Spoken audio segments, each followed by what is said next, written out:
Hello, good evening and welcome ladies and gentlemen to another round of hotly anticipated and much appreciated intense racing action in the SimRacing International hosted UKSimRacing Sunday GT3 Championship Season 19. We're back once again for our fifth instalment of the championship season, and here we are today at none other than the German circuit, the one that was highly controversial upon its redesign in 2002 that has been gradually come to be appreciated. It's none other than the Hockenheimring Baden-Württemberg Grand Prix circuit. Located in the German state from which it takes its name and near the town from which it is best known as the Hockenheimring in relation to Hockenheim, this was once a circuit that was widely considered to be the German oval of motorsport, with the circuit extending from where it is currently today all the way into a local forest, featuring a couple of very tight chicanes but otherwise extended straights. However, it was decided in the 1990s through safety concerns and also for the fact it gave a limited view to spectators and TV coverage, the circuit would be shortened down and brought closer to the stadium section, which has always been a core of the circuit ever since the 1960s, and so here we are today. From the design from John Hugenholz, we've gone to the design of Hermann Tilke, and perhaps the template of all Hermann Tilke designed circuits in the noughties, the 10s and the 20s is a 2.84 mile length circuit that is an absolutely tantalising test of technical ability, and its core is a grand total of 16 corners, some sweepers, some hairpins and also some chicanes, and for it all together with a couple of short straights. That means this is one of those circuits whereby putting in a good qualifying that could be critical, but also knowing when to be brave on the brakes and smart on the strategy can be also just as valuable. But who exactly is going to get it right with this being another wet weather round? Well, that's what we're here to find out as we bring you all the race in action as if it were live from circuit side. Indeed, today you're tuning in and catching up with all the racing action for Sunday, the 2nd of August 2026. Goodness me, it's crazy to think we're into month number 8 of this year already. Before we know it, it will be Christmas. Well, let's see this as an early Christmas present as we catch up with all the racing action for round number 5 as we bring it to you as if it were live today on Monday, the 3rd of August 2026. Now you're catching all this action away place you can do so on a weekly basis. That's on youtube.com and search for none other than SimRacing International SRI. And if you're not subscribed today, why not do so? So that way we can inch just that little bit closer to 1,000 subscribers. We're almost there. I believe we're only 7 or 8 subscribers away. Indeed, if you want to stay in touch with all of our racing action on a weekly basis and fortnightly basis, you'd be loath not to subscribe to our channel. However, self-promotion aside, this broadcast, of course, and all of our racing brought to you on the premier sim racing platform available only on PC, known as iRacing. And in the content booth, you have myself, the uninitiated. My name is Paul Walsh, and I shall be your host and commentator for this season. And as we make our way into this round, well, how about we bring up to speed with the story after 4 rounds of racing, and particularly what was an incredible round of racing action last time out at Road America that kept everybody guessing down to the final millimetre of tarmac to the finish line. So without further ado, let's take a brief trip back in time.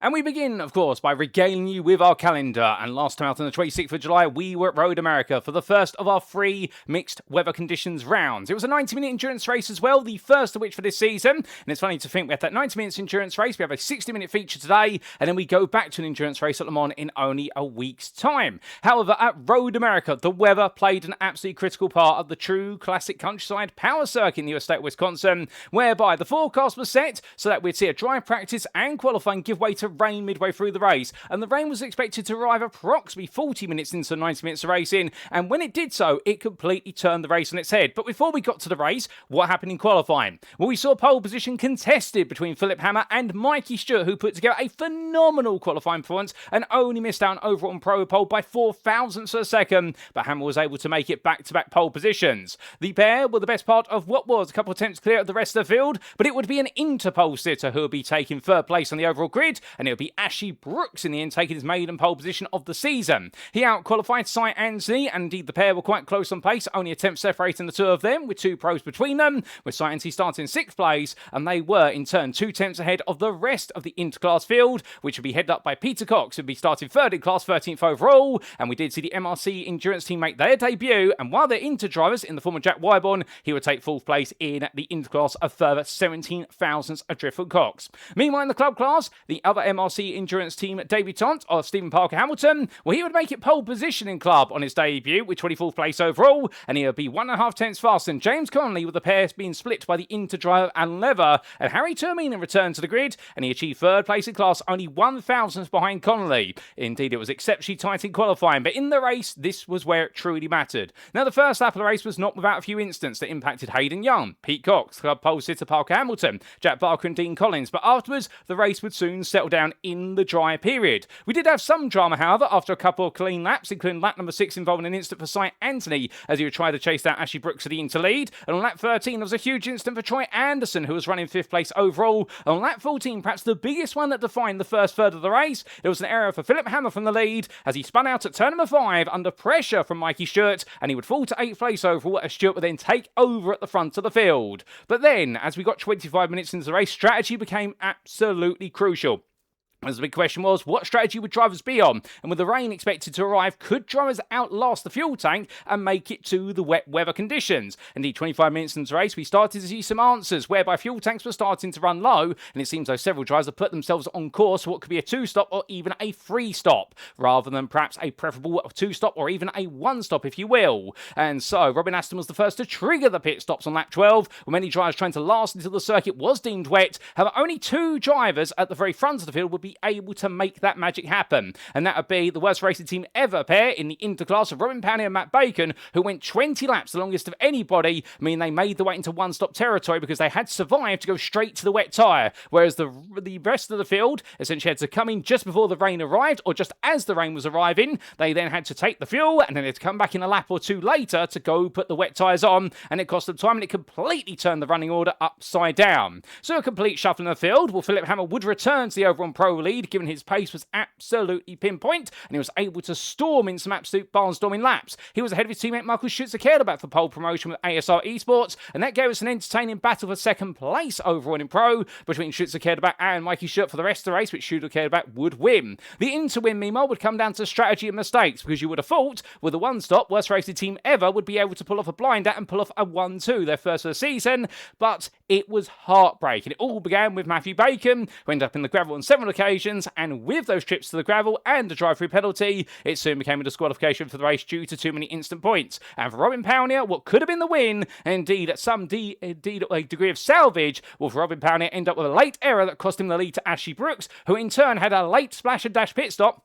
He was forced onto the free stop, and it handed the lead to Jack Wyborn, and he would run away to victory in the interclass, a surprise win on his debut. And in the club class, Tom Wheeler would survive to take the win, although not without Jim Fox chasing down, and Fox being able to almost match the performances the worst racing team ever drives the interclass on strategy. And Jim Fox looked very quick and made some major overtakes, as well as seeing several of their rivals make mistakes out of the circuit. And whether not for some strategic errors, you would imagine that perhaps Harry Tuominen would have been able to close his rivals down, but in the end, he found himself onto a free-stop strategy as well. So it was a crazy end to the race, where a lot of drivers who tried to go for the 2-stop forced onto a free-stop, but those who pulled off the 1-stop also having difficulty. So overall on pro, it was a win for Philipp Hammer, and well, for him, his 3rd win in a row, and well, right now understanding he was put under pressure, and he did make that mistake early on, but his redemption story was absolutely clinical. In the interclass, Jack Wyborn on his debut, taking that 4th in qualifying, 0.44 seconds off of Ashley Brooks' pole time, but he made that solid progress in the early stage of the race, and he used strategy and consistency to creep forward. And on the final lap, of course, with Robin Powney's mistakes in the second stint and Brooks being forced to come in for that splash and dash, it became an opportunity there for Wyborn to take the lead, and with his maiden win on his season debut by 5.4 seconds ahead of Powney. And in the club class, it was Tom Wheeler who started 5th in the club class, almost half a second off the pole time set by Stephen Parker Hamilton, but he had a solid opening stint that moved him up the field into 3rd place, and he opted to pit early in the most on lap 16, which many thought that Wheeler had made a mistake. In fact, he'd done so there to give himself clear track and be able to make the right call to go to the wet tyres after putting the fuel in, and in the end, he went for a classic 2-stop strategy and was able to make it work out, and he took the lead later in the race from Fox on lap 31 and never looked back to take his 2nd win of the season by 9.1 seconds ahead of the fast-charging Fox Privateer. So that was the story from Hockenheim, well, not from Hockenheim, from Road America, ladies and gentlemen, and we come to the story today of the Hockenheimring here. As it's round number 5, it's the midpoint of the season after this, and it will transition into the second half of the season, but there will be no break, and we've got some incredible rounds lying in wait, including Le Mans, Daytona. That's before we go into the Showdown period, which will be Watkins Glen, Red Bull Ring and Suzuka. But here we are then for round number 5, and the wet weather prevails. But let's be up to speed with the standings after a grand total of what has been now 4 rounds of racing. Starting with pro, it's Philipp Hammer who leads the way on 300 points to 260 at Harvey Wheeler. 3 wins in a row. Can anybody slow Hammer down? Well, Harvey Wheeler, not on the grid last time out, so therefore he has committed round number 4 as a drop score, but the Versa Rapid will be looking to come on strong today, and with that 40-point gap, it's a further 32 to Michael Schütze-Kehrleback, who, with his maiden podium, has now moved into 3rd place for the first time this season, and can he continue to move forward? Behind him, it's Tim Probert there on 204 points, and another top 5 finish. Indeed, he's been very consistent consistent so far this season, the Send It Racing driver, and Mikey Stewart would feel as though he's building a degree of consistency after his best performance so far of the season. Well, he would have been gutted to have missed out on that second place, if not the win for Axis Sports Sim coach. He's on 200 points, only 4 behind Prua, and in turn 26 ahead of Timo Gertner, who had a top 5 finish last time out, indeed his first top 5 of the season for Wild Ride Motorsports. And can he continue to move forward? Can he perhaps make his way onto the podium today? His teammate Jason Baxter, who will be back after 2 weeks of absence. We look forward to seeing Wild Ride Motorsports Baxter back on the grid in his Ferrari and seeing what he can do after missing his race on home soil. And Adam Watson returns to the grid as well. There was a bit of a 50-50 because I do believe he was spectating his sister competing in a cycling championship. I think Adam has made it to the grid at last possible moment for Altitude Frame Esports with Simcast, and it'll be good to see him back in the 162 points and see if he can move his way forward in his McLaren. Miller Boyd sits in 9th place meanwhile, just ahead of Ashley Coupland, and well, that's the story between all these drivers in the fact it's so tight right now if you do exclude those right at the front of the field. But from the Lamborghini driver Coupland, we then do have Troy Anderson back as well. Last time out, it wasn't a happy day in the office for him after that early incident. At 114 points, he'll look to try and break his way back into the top 10. And it's Daniel Kovac with DRX Esport completing at the top 12 of the pros. To the interclass we go, and as we can see, Max Wheeler leads the way. And well, he missed the previous round, but the Verso fast driver looking very keen to push forward as best he can. And well, what can he do today? That's going to be the big question for him. In fact, he didn't miss the last round there. My eyesight's deceiving me. And well, that 4th place last time out in his Audi R8 LMS Evo 2. He's definitely proven to be very consistent, no doubt about it. His performances so far, converting 14th, a dismal qualifying performance, into a 4th place finish. So great turnaround for him. And Robin Powney, meanwhile, running in 2nd at the moment and taking that 2nd place last time out when it could have been the win. Indeed, it could have been the biggest strategic masterclass we'd ever seen in the UK Sim Racing Sunday GT3 Championship, but it wasn't quite for the worst racing team ever. However, he'll know now that he can put the threat on, hit the race leader and the championship leader, but he's got to keep up the strategic smarts and the pace today. Ashley Brooks sits in 3rd on 206 points. Axis is what with Sim works, and well, his story last time out was the fact that pole position that in the end he was unable to convert into the win with the late splash and dash costed him. However, he can't give up, and he's got to know that he has got the pace to chase down the top 2. Wesley Van sits in 4th meanwhile.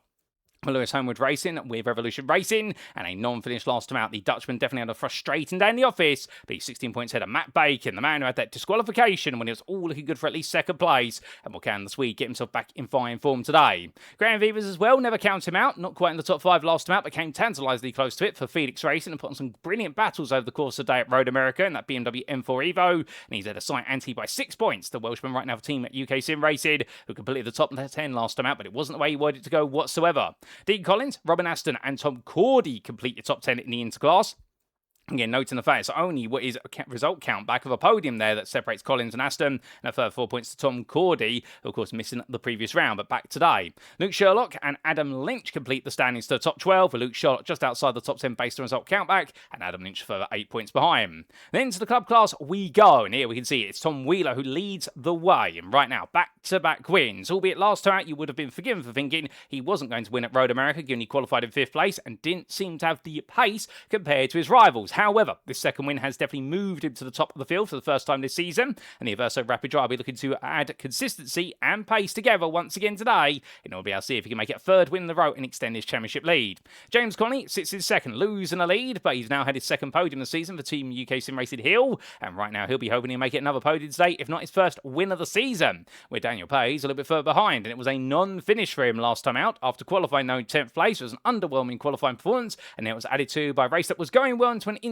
during the pit stop window, which ended his race. It does mean now, of course, he has a non-finish and a drop score, so therefore he has a 0 score that counts, and the old dudes in cars Amnesia Drive will definitely need to get a move on here and start to land some big points, otherwise he'll have to be reliant on the showdown rounds if he wants to try and steal this championship back. He's on 200 points, 6 ahead of Jordan Butler for Spectre Racing, was on the grid last time out, and Jordan Maymar, we took a top 5, the Altitude 3M with Simcast Racing driver, on 194 points apiece for Jordan Butler. However, it's result count back that separates the two Jordans. Jim Fox moves forward now into 6th place there, the privateer for the Roadkill team, and well, his first podium of the season, can he make it another one today? He's definitely looked impressive, and on 162 points apiece, it's Ryan Abbots, Tobias Hutchinson, Gianluca Rospo and Matthew Hunter, and only 10 points behind him outside the top 10, it's Harry Tuamin in 11th place, and 4th place last time out when he wanted that podium, but can he take one today? Ben Knowles completes your top 12 for the club class for 5M Racing, and as for the team's championship, We can see after a grand total of 4 rounds of racing, it is pole promotion with ASR who'd lead the way. And the combination of Schütze and Philipp Hammer, they continue to move forward. In fact, so much so they've moved into lead for the first time this season. And well, their first 1-2 of the season in the pro class, can they make it another today? Given the fact they are starting to perhaps build a bit of a winning run for the team. And remember, drop scores are now applied in the team's championship as well. It is a drop score from rounds 1 through to 7. It doesn't apply to rounds 8 through to 10, just like the Drivers' Championship. Averso Rapid, they hold second at the moment. They've dropped from the lead to second place, and with the absence of Harvey Wheeler, well, they do say the absence makes the heart grow fonder, and I can imagine that Harvey Wheeler is going to be growing fonder of going racing today. But Tom Wheeler, to be fair, picking up that win means not too much damage has been done to their lead in the standings in terms of how they've fallen into second place. Simcast for Altitude 3M, they sit in third right now, and well, Adam Watson returning. It'll be very excited to see how he gets onto the pro class as Jordan Maymore continues to pick up the pieces in the club class. And then we do have a Verso Fast and Revolution Free Racing completing your top 5, with Verso Fast dropping from 3rd to 4th due to the drop scores so far, and Revolution Free Racing remain in 5th place, but they took no points in the round. So Road America has become their drop score round, and that was because of Thiago Reyes being absent, and also, of course, a non-finished Wesley Van Rens. But outside of the top 5, from 312 points to 308 are Spectre Racing Simworks UK, and that's Sean Butler and Ryan Clark together. Only 10 points ahead of worst racing team ever's number 42, and then we do have what is Wild Ride Motorsports there in 8th place, and well, their story, of course, is one now where they need to try and find a way forward, because they took no points in the previous round, given the difficulties for none other than what was Troy Anderson, and also, of course, the non-attendance of Jason Baxter. But Baxter back today, we look forward to seeing him push forward as much as humanly possible. Next, Team UKSimRacing Hill sitting in 9th place with 280 points there. They remain in 9th with Nathan Anstis absent. Typically in conditions he would go very well at, but he's back today. And James Connie as well, picking up a solid podium, and it could prove very valuable later on in the season. Completing your top 10 on 268 points there, it's Sending Racing's Hayden Young and Tim Probert. And outside the top 10, in 11th place, and moved from 15th to 11th, up to their highest position in the championship standings so far. Not on screen is Hex Gone Slow, and they're reviving their form, especially with Tuaminen back on the grid. But can they move back into the top 10, given they're only 8 points adrift, but equal points with Phoenix Racing, who sit alongside them in 12th place? All that and more we're going to find out, ladies and gentlemen. And for all our dueling and combat today, our drivers have made the way to the Hockenheimring Baden-Württemberg's Grand Prix circuit, located at the Am Motterdam in the region of Hockenheim in the state of Baden-Württemberg, Germany. 2.84 miles in length, or 4.57 kilometers, depending on your preference for units, but what never changes is the number of corners, 16 of them. A huge thank you to iRacing.com for not just their brilliant simulator, but the absolutely fantastic track maps contained within it. And as we can see here, a very flat circuit from a two-dimensional image, and you would be right in thinking this circuit has very little elevation change, if any at all. It is all about corners and straights. As the drivers roar the way across the timeline in towards Nord Curve at turn number 1, it would be flat out for some, perhaps, if they dare to try and launch their way over the curb after initial lift and coast. But indeed, in these wet conditions, we expect some braking, and then chuck the car into the corner and try and get to the throttle as quickly as you can. They'll make the way out towards the Enfert Parabolica, turns 2, 3, and 4, the hairpin that gives way to the right into left, and as they make the way down to the Parabolica curve, the long effective straight, the longest stretch of tarmac, as they roar the way down to the Spitzkehrer hairpin at turn number 6, and we expect plenty of 2 or 3 wide, particularly in the early stage of the race. But as they make the way out, they'll go into the second half of the lap, which is much more condensed and much more technical, and also the average apex speed will drop significantly. First up will be the Mercedes Arena at turns 7, 8, 9 and 10. Will be a quick right kink into a sharp 90-degree left-hander, followed up by chicane at turns 9 and 10. Next onto the short stretch for the Mobil 1 curve at turn number 11, where it's all about getting a late apex and being as brave as possible to do so, before making your way into the arena, where, of course, Sebastian Vettel met his demise when he was leading the 2018 Formula 1 Championship for Ferrari, and when he would say was the turning point of the season where he mentally broke as a driver for that season. But still, will we see any of our drivers mentally outbrake themselves into turn 12 and repeat what Vettel was able to do the best part of 8 years ago? We will see, as then they make the way through the twists at turns 13 and 14 flat out, and then Sud curve at turns 15 and 16, the double right sweeping apex at medium speed to complete lap and do it all over again. More, ladies and gentlemen, let's make our way back to circuit side and see how our drivers get it on with only about 9 minutes of qualifying left. And if you're wondering why we have taken our time a little bit in terms of going into what is looking at some of the qualifying footage, well, that is because we've had the rain arrive just as qualifying has got underway. So therefore, we are not expecting our drivers to really improve now in this qualifying session. All the best laps came right at the start of qualifying. When you consider the majority of drivers now are lapping in the 1 minute 50s, 51s and 52s, whereas previously, as you can see there, the pole time and set on a slick tyre, I suspect, right at the start of the qualifying session as the rain was starting to accumulate, where it is currently at 1 minute 40.598 set by Philipp Hammer, and therefore this qualifying session is now going to be more of a gauge of our drivers trying to understand the condition of the circuit, understand where the water is piling, upper puddles, all totally where it's flowing across, and also making sure they're all dialed in with regards to their wet weather setups. And the forecast for this round, I should say, as I stumble over my words then, try to conglomerate together the words round and race together. Well, you try to tell me what that's going to be.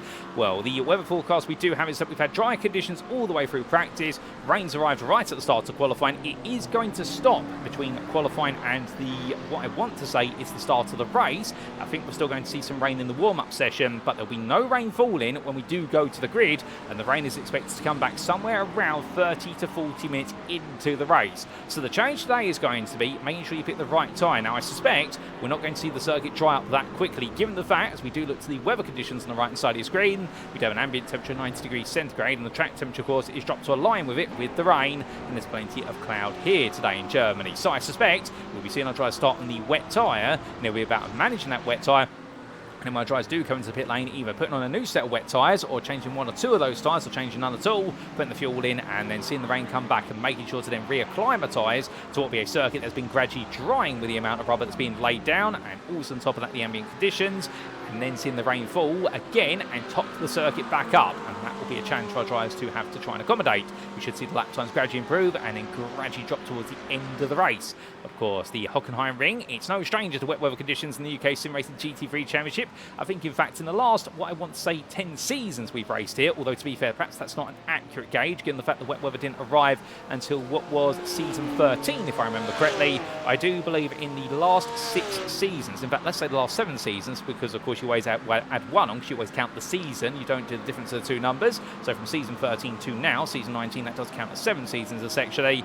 We have seen at the Hockenheimring, I think, a 50% hit rate with regards to wet weather conditions, and I'll happily put my hand up and say I was on the grid for one of them in season 14, racing as part of the bronze class back then. And well, if you know, if you were there at the time, you'll know that if it were the fact that I hadn't pulled the car very hard to left going in towards the Einfahrt parabolic at the start of the race, I perhaps would have caused a bit of a domino daisy chain with regards to a big incident there in a Ford Mustang, simply just getting it completely wrong on the braking. But thankfully, not collecting anyone and discovering where the escape road was just in time. But as we do see Tim Probert finding an escape road there, the split scare hairpin, well, that could be a bit of a theme here as well today. We could see some drivers get a little bit too eager on the brakes and perhaps outbrake themselves into these corners. We do look to Jack Barker, who's really got to try and get things back together after Road America, around when nothing seemed to want to go right from what was turn number 3, where he did see his Aston Martin try to get the power down, and in the end it went to become a lawnmower instead, as the car oversteered out the corner, and in the end sent him to the grass. It was a frustrating day for him, and he'll be hoping it's a much more positive day today as he makes his way onwards. And these conditions he typically does go quite well at, to be fair to him.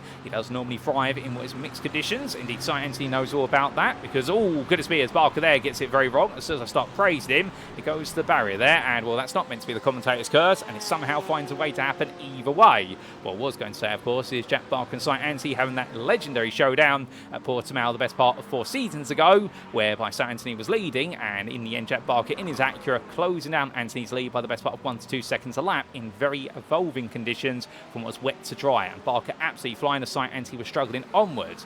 But as our drivers make the way around, what are the biggest surprises here so far in this qualifying session? Well, typically, with these qualifying sessions that become effective one-lap shootouts on slick tyres in increasingly wet conditions, you'll see the field completely shuffled. Well, the good news is we have Jason Baxter right towards the front, which is where we want to see him. 2 tenths off the pole time set by Philipp Hammer overall and in pro. It's good to see him back here for Wild Ride Motorsports.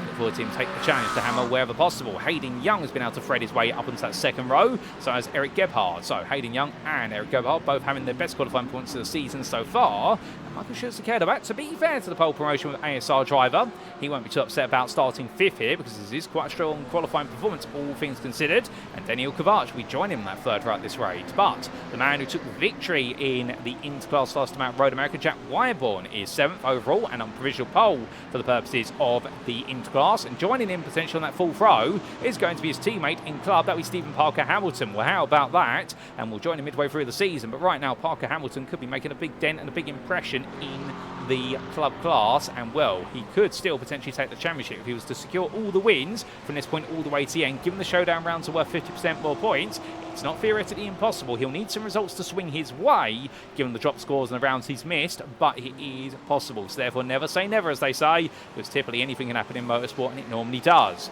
But meanwhile, at the other end of the spectrum, And Dean Collins here, well, right now looking quite quick himself, so he makes his way down through the Parabolica curve and getting ready for the split scare hairpin. And as he does so, getting ready to go onto those brakes, well, he's currently second fastest in the interclass, just ahead of Tom Cordy and Peter Cox, with Martin Kenyon not too far behind in his Acura. And of course, Martin Kenyon, the man who on Thursday, earlier this week at Road America in the Thursday GT3 Championship, decided to gamble on a one-stop strategy in dry conditions for the endurance race round there. Didn't quite work out how he did show you could do it. And well, could we expect some strategy from this man today? We will have to wait and see what he can do in his 2:01.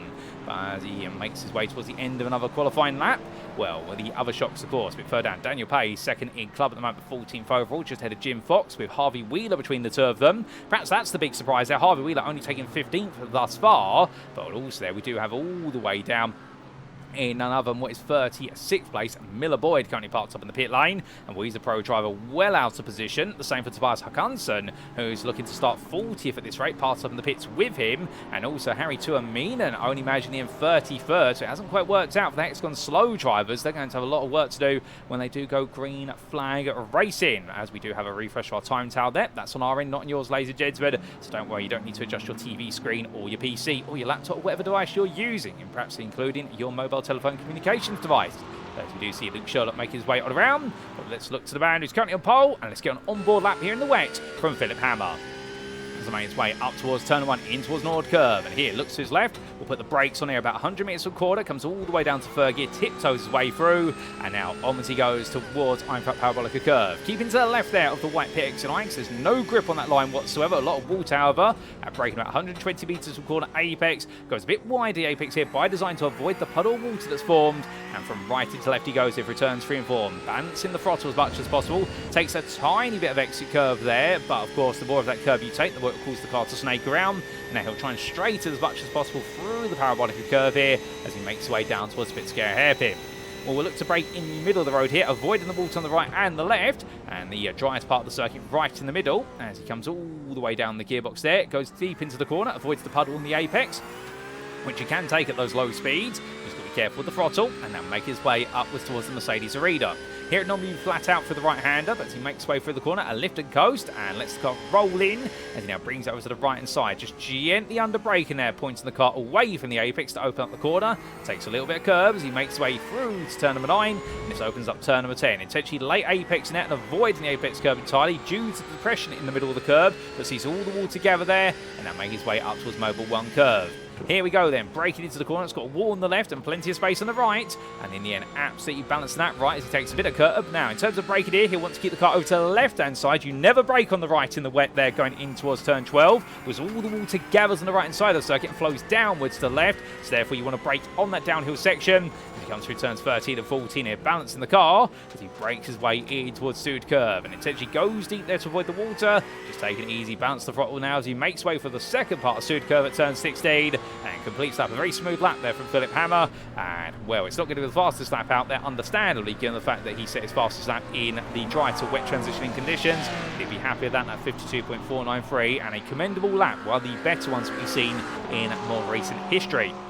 We have only 20 seconds left of qualifying right now. Tom Wheeler down in 28th place, his Ford Mustang, currently parked up in the pit. Indeed, I think everyone really now parking up in the pit lane here, knowing there's nothing more to take from the session, and nobody wants to write the car off just before they're due to go racing. James Conley as well, the second place man in the Club Championship, down in 46th place. Not the way he's wanted it to go whatsoever, but that is qualifying done and dusted, ladies and gentlemen, minus any laps that drivers are on. And Conley right now is trying to improve. His previous best was a 55.433, so he's not been able to get out there when we did have the drier conditions on a slick tyre perhaps, and so as he tiptoes his way through, well, right now makes his way through the final corner. Can he move up from 46th? He'll be targeted to try and get himself into what would be around 43rd, 42nd there, because I think a lot of drivers in front of him did find more time on a slick tyre earlier on, and there you go, it's 54.526, so puts himself 45th right at the end of qualifying. Graham Viva's also coming towards the pit lane. Will be coming towards the end of the lap. Will he be coming into the pits in his BMW M4 for Phoenix Racing? We will see as he tiptoes his way through. Now he's going to carry on and complete the lap. I don't think this is going to be an improvement for his 50.923, given his previous laps. But here he comes towards the timeline. What's it going to be for Graham? As he crosses it, the answer is going to be, I believe that's the 53.359. So no improvement. But still keeps the scale. Luke Sherlock as well comes through. He's still 22nd, regardless of 45.613. And I'm hearing in my ear, in fact, that several drivers went out there at the start of the qualifying session on the wet tyre, in the conditions where if you could gamble on the slick tyre, you got away with it better. And I think Jack Barker being one of those from what I gather. Here's 47.374, being a wet tyre on a relatively drier circuit before it became wet enough to really mandate the wet tyre. Meanwhile, Wesley Van Ren's trying to get his final lap on the board, and he's currently 42nd fastest. And what's it going to be here for the Revolution Racing driver? Not to be confused, of course, with the Deep Motorsport McLaren of Gianluca Rospo. Similar colour at the background, but we do see the W machine make its way towards the line. Will this be the W or will it not? And the answer is going to be far from pole by looks of things. It's 52.282. So a good lap there for Wesley Van Rens. Improves slightly, but that will be outside of the top 10 there of the Interclass. He goes for a spin at Nord Curve, and as he comes to a halt, ladies and gentlemen, we look to the scenic view, and well, that is qualifying done and dusted. And Philipp Hammer taking that pole position over on in Pro, making its third pole position in a row ahead of Jason Baxter, returns to the grid and takes the second place spot. Hayden Young and Eric Gibbard behind them. Jack Wyborn will take the inter-pole position just ahead of his teammates, Stephen Parker Hamilton, who takes the club pole position, both on the fourth row, 7th and 8th. And it'll be Dean Collins and Tom Cordy completing that top 10 in the interclass. And Dean Collins, the end, the best part of what was 3 tenths behind Jack Wyborn, but 10th faster than Tom Cordy. On the club class, it was Daniel Pays taking second place in class, 14th overall. And we did see just behind him, separated by Harvey Wheeler, 16th place there for Jim Fox. Third of your club class, one of his better qualifying performances, no doubt about it, as qualifying is complete. And now we make our way into the 5-minute warm-up session. And so, as we do go into the 5-minute warm-up, this is an opportunity for our drivers, of course, to get a gauge of the circuit. But remember, the rain has stopped falling, and with it, we've had a bit of time progress. So, it does seem as though, well, in fact, the forecast said we might still be seeing the rain, but it looks so, in fact, the forecast may have gone a bit awry there. Well, in fact, we have now got a slightly drier circuit, but no rain falling. That is the most pivotal part here, as the drivers get some practice in. So, would anybody dare risk starting on a slick tyre? I don't think so, based on how the circuit looks at the moment, at least for the opening 4 corners.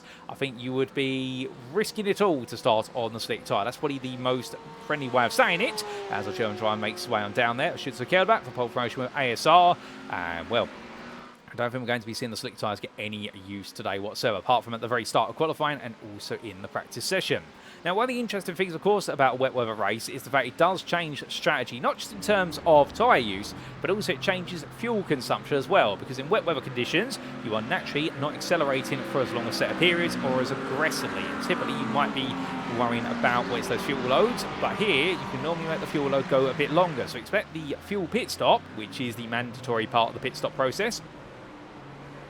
Unless a driver thinks they can potentially do it all in one go, as Adam Watson there decides to brave it on the brakes and Spitzkehrer, and in the end, it shows how just much runoff area there is there. That being mandated, of course, for this circuit to be considered an FIA Grade 1 circuit. Oh, good to be if somebody else gets it wrong there. It's Peter Cox getting it wrong. Adam Watson rejoins to take a base of action there as well, and just avoids the Wayward car site Ansley there, as Peter Cox definitely went around and looped himself in the exit Spitzkehrer.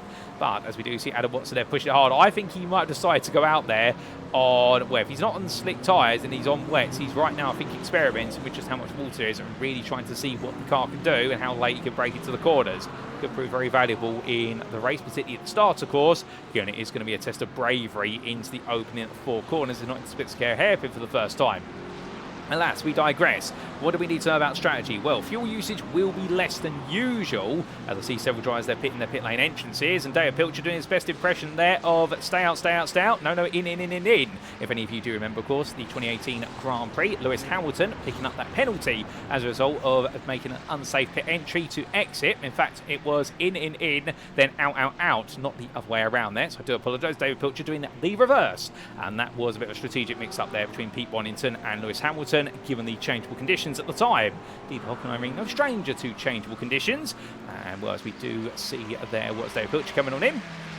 well, with regards to that strategy, because less fuel is being used per lap on average, it means that our pit window will naturally expand quite considerably. Now, if I'm going to take a guess, it probably means our pit window is going to expand over the 1 hour race, and what would be typically a pit window in the region of around 25 to 30 minutes, it could be as large as, say, 35 minutes in length. So we may actually start to see drivers with risk coming in after only 10 minutes of racing versus those who are trying to go the best part of 45 to 50 minutes into the race. But that will, of course, evolve with how the circuit potentially dries up to a degree and how pace improves, but also when the rain returns midway through the race, we will see the pace drop down. And the thought process will be, when do you come in to get yourself some clear track? Alternatively, do you stay out there for as long as possible and try to pick up places through the overcut strategy? So there's all that to think about. And of course, changing tyres as well. These wet weather tyres, they will be kept in their optimum temperature window for a long time, which is in the region of around 50 to 60 degrees centigrade, if my memory serves me correctly. Jason Baxter gets it very wrong there, coming through Mobile 1 curve, and does a Jack Barker from qualifying, and discovers the exit curb and the fact there's no grip out there, there's just water on it.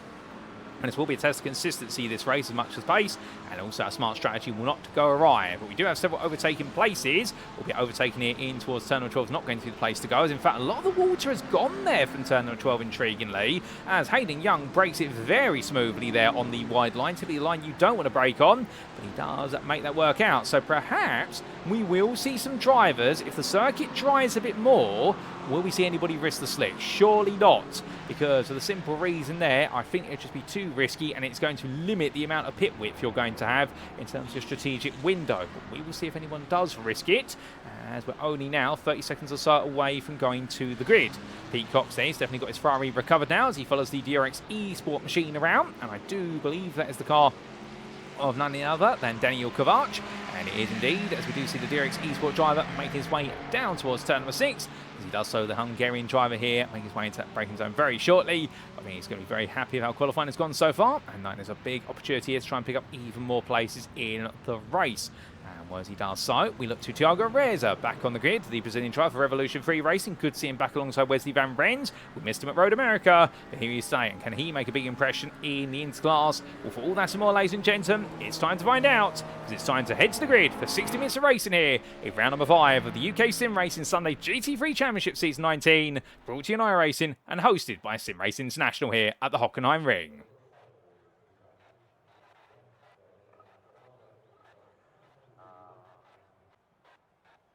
And so as our drivers make their way onto the grid, this is how they'll all line up for a one and only race today. On pole position, it's Philipp Hammer for pole promotion with ASR. 3 pole positions in a row. Can he make it a 4th win in the row? We'll have to see. Jason Baxter joins on the front row after missing the last 2 rounds. Well, the British driver here, what we say, the fact that he's missed his 2 home rounds because the Wild Ride Motorsports team, I think hailing from the United States of America, but can the Briton on soil much closer to his actual home find a way to take the win? He's 2 tenths off a pole, but in turn 2 tenths quicker than Hayden Young for Send It Racing. And then we do have Eric Gebhardt starting full for DRX eSport. In 5th, Michael Schütze back for pole promotion with ASR ahead of DRX eSport's Daniel Kovac. And from your front 3 rows of pros, it's then to your interpole sitter of Jack Wyborn for MRC Endurance Team. Then we do have Stephen Parker Hamilton taking the club pole position alongside his teammate in 8th, with Dean Collins, worst racing team ever, and Tom Cordy completing your top 10.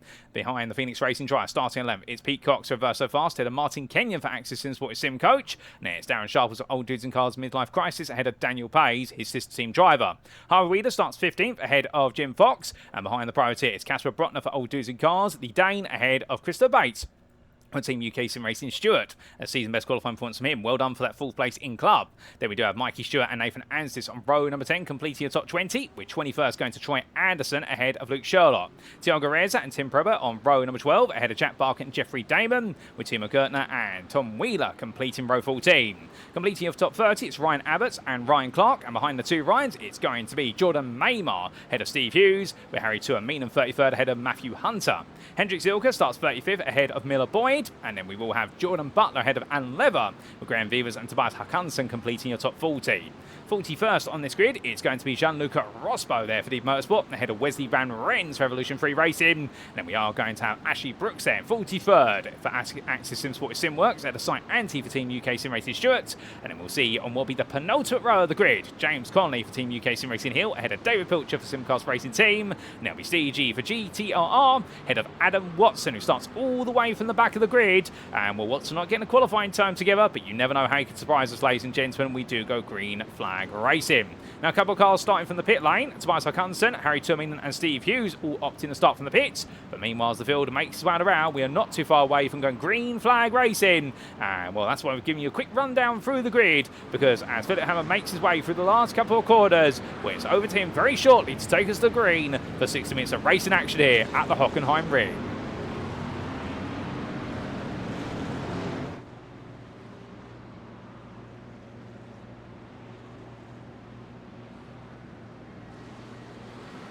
And it's lights and away we go for another 60 minutes of racing action as Hammer leads the field into turn one. All the field here on wet tyres most likely, trying to figure out the best way to attack the corner, but immediately as they look around the outside there from what will be none other than Eric Gebhard as they go on the attack. Well, in fact, no, it's Jason Baxter. My apologies, as Baxter going for the move and almost makes it work out, but not quite. And onto the brakes he goes there as we do see Michael Schützer back here under pressure to try and hold off Hayden Young. Eric Gebhard trying to go around the outside, doesn't quite work out. And well, all the field safer through the opening couple of quarters so far. Well done to everyone for doing so. Tricky run through Iron Park Parabolica, but everyone seems to have made this work out, and the whole field now progresses its way down towards the split scare hairpin. But as they do, well, right now we see Philipp Hammer still leading. Ignore the time out, it's got a glitch in it at the moment. Your top 8 will be flipped down to the bottom shortly. But as they all come to the braking zone this time, well, a few drives on the inside, they're going as defensive as humanly possible. Oh, that's going to go very wrong there for one of our McLarens. That's Dean Collins, who comes spearing across the road and collects the car of the Ferrari there. That's Eric Gebhard, and I believe, oh, and it's going a bit wrong for other cars as well. Car spun round there. I believe that's going Viva's being turned, or Tom Cordy. Well, it's one of the two of them there, while the Phoenix Racing Mustangs are all being turned. And, well, it's a bit of disaster there, but most of the field has survived it all despite the problems.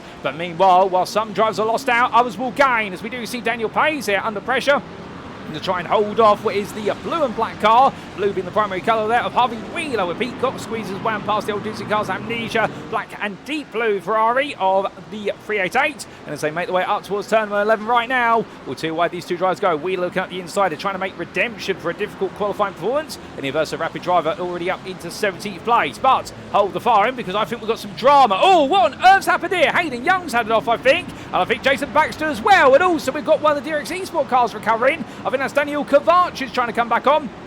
And that is Daniel Kovac, who's bringing himself back onto the road, but drama right at the end of the open lap. But after one lap of racing, Philipp Hammer leads. Fastest lap of the race so far, and he's going to keep pushing on, no doubt about it. And well, the fastest of everybody by the best part of 4 seconds there on what is the opening lap. And he's going to try and pump out even more laps than that now as he'll start to get into a rhythm. And his teammate, Michael Schützer has survived it all, as meanwhile Jason Baxter deciding to essentially do his best impression of a 50-50 on the exit curb in order to ride his way all the way down towards Iron Park Parabolica curve. And well, the Wild Road Motorsports try here, push it on, but not the start he's wanted whatsoever. Stephen Parker Hamilton, well, somehow, some way he's gone from 8th to 4th place as the MRC Insurance Team 399. That's your club leader. And a teammate Jack Wyborn, and right now has got Peter Cox and Harvey Wheeler fight each other. And well, the Averso drivers here will need to sort this out quite quickly. And Wheeler goes around the outside of Cox there. And Cox right now trying to chase down Wyborn for the lead of the Interclass. Harvey Wheeler already up into 4th place in the Pro Class, and plenty more places to come. But just behind Christopher Bates as well. He's had an absolutely solid start to this race. They all come down the round. Sight Anthony there trying to get into the mix a bit further back, I do believe. In fact, that's Bates' car. Let's get ourselves corrected there.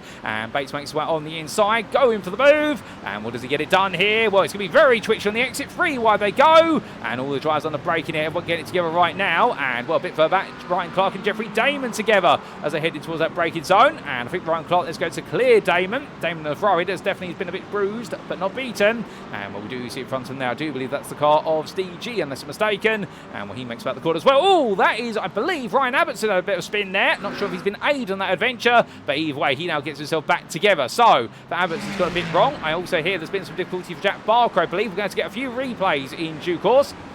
As Daniel Page trying to go around the outside of Mikey Stewart, and when he does so there, squeezes his way around the outside of the pro driver, does the club driver, and will hold his ground for now for what will be none other than, I do believe, 8th place. Indeed, we're just waiting for the glitch in our time tower to update itself. It will clear itself eventually, don't you worry about that. But in the meantime, as we do see that Mikey Stewart mounting the curve at turn number 14, I wouldn't expect that, but he's going to go right up the inside there of Daniel Page and take that place back there. That's the bravery of the pro driver for you, and Mikey Stewart making that move stick as he now makes his way onto another lap.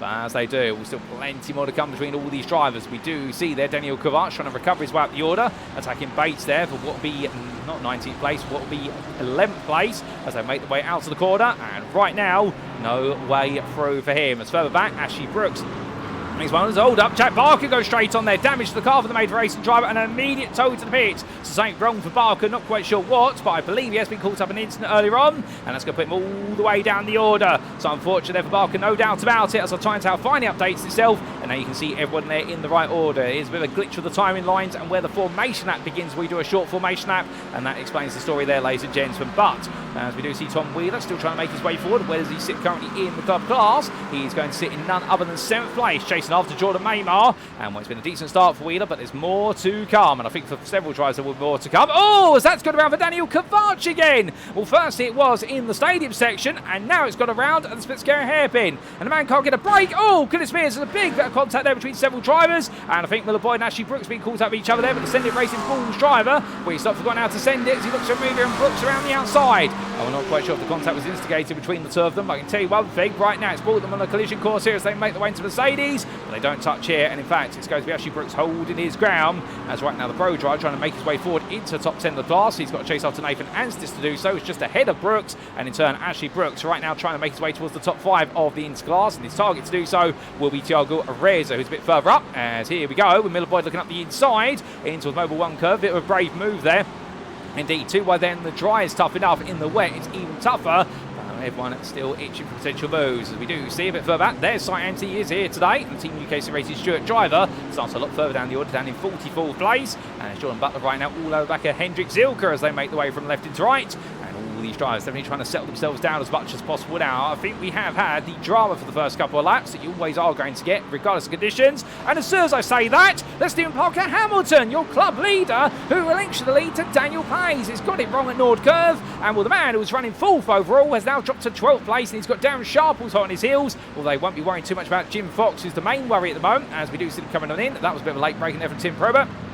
As we do see Thiago Areza trying to go around the outside of Fox, the man running in 3rd in the club class right now, and Fox doing everything he can to make sure he doesn't lose too many places overall, because look who's behind, that is Matthew Hunter, the man who thought he had that podium at Bathurst, only find out he did not due to a clerical error, but right now he's definitely chasing down that podium where he can, but he finds himself at a bit of a tricky 3 wide here as he comes on down. That's going to be in the middle of the road, Daniel Kovac. He also lets Adam Watson go. Now Watson already up into what is, I believe, 16th place. They all go very deep in the braking zone. Matthew Hunter unsighted there by the spray, and he's going to give up a place there to Jordan Maymar and Tom Wheeler, and losing 2 places in club for the price of 1 small error. But understandably, with the spray and the amount of water being thrown around, I don't think you could see exactly where he was going to brake, as now Jordan Maymar moves up into the proverbial 4th place of club. Hold up, there's some debris of a car there. I don't know whose that was. Oh, hold up a second. What on earth's happened to Adam Watson's car? It's shedding pieces there like a snake sheds its skin. And right now, I'm going to definitely tell you one thing. He's been away for a couple of rounds, and the SimCars LG3M driver, well, he's come out of hibernation once again, but right now, we don't expect his McLaren to shed its skin like that. And well, Daniel Kovac and Jim Fox go side by side, and in the end Kovac will make that move around the outside of Fox,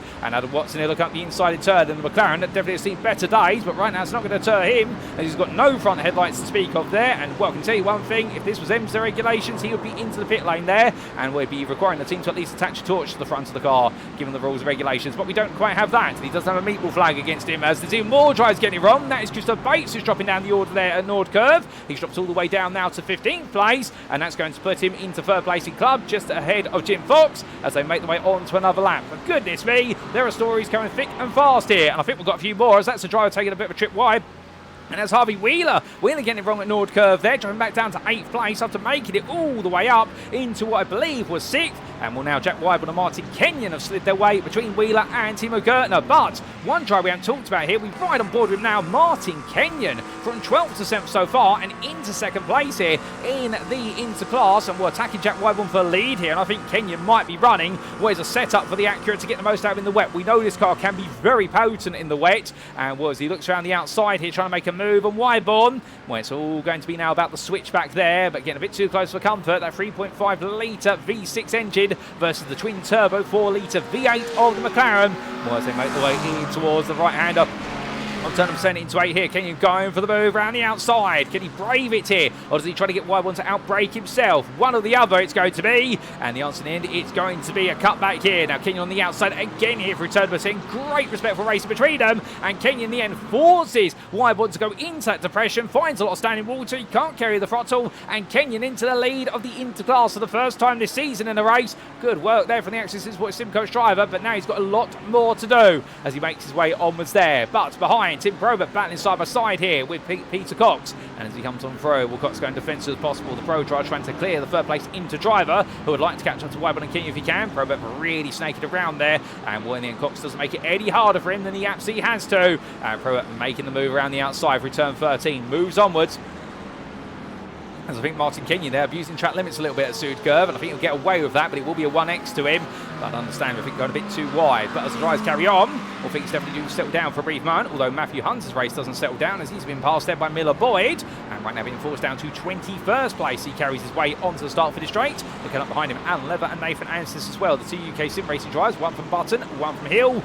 They're all definitely right now trying to get the move on here. But we look back to Tom Cordy, the man who lost out. He was the one who was ejected out at Spitzkehrer on the open lap. And he's behind his teammate Graham Vivers there. So it was Cordy, not Vivers, who got caught up. The Ford Mustang driver there. Of course, at a distance, both car silhouettes looked relatively similar. Indeed, it's all in the headlights and the rear lights tell the difference. And then gradually the big kidney grew at the front of what will be the BMW M4 Evo. As they come through right now, the two teammates will try to work together here. Both races, of course, in the interclass. But heading onwards, Martin Kenyon under pressure here versus Stephen Parker Hamilton. In fact, Kenyon's had a bit of a dismal lap at some point, as that's going to be Christopher Bates lunging his way out the inside, and he does so. Well, that's going to be Parker Hamilton to stamp on the brakes there. Oh, and it goes round for Bates, and they all have to take evasive action. They all split around the stricken Team UKSR car, and well, everyone doing incredibly well there, and Bates finally reverses off the road after he's seen he's clear, and well done to everyone for doing so. They're great awareness from everyone, and that's why we've got such a great calibre of grid here this season. No doubt about it, ladies and gents. We have had a few bumps and scrapes, but to be fair, all the drivers hold themselves high right now in these very challenging conditions. But as Hunter losing out there to Alan Lever, well, I don't think he'll be too upset about that, because that's only overall position, not class, and we want to make sure that Jim Fox behind him doesn't catch up, albeit Nathan Anstis between the two of them at the moment. As we look back to Jordan Butler, finding himself in the close proximity of Hendrik Zilke here, trying to look around the outside, as Tom Cordy goes free wide! No way is he going to pull that off, and well, in the end, it does completely confuse Jordan Butler, almost goes for a big spin there, and somehow, some way, Tom Cordy, well, we'll have to take a replay of that. If he didn't make contact and completely caught everyone out, that is a crazy move, and well, to be fair, only a move that Cordy could do, and well, what a move that has been. The Phoenix Racing driver there, I think Graham Vivers was looking at one, and after as we tell him about it, Jim Fox is turned, going through Nord Curve. I think there was a small touch from Ashley Brooks, although don't quote me on that, and the English driver into the pit lane as a result, and I think once he's gone beyond the pit entry line, he can't do anything about it. He is going to come in, so Fox's strategy now has been completely turned on around, and we'll have to wait and see what he can do to try and salvage something out of it.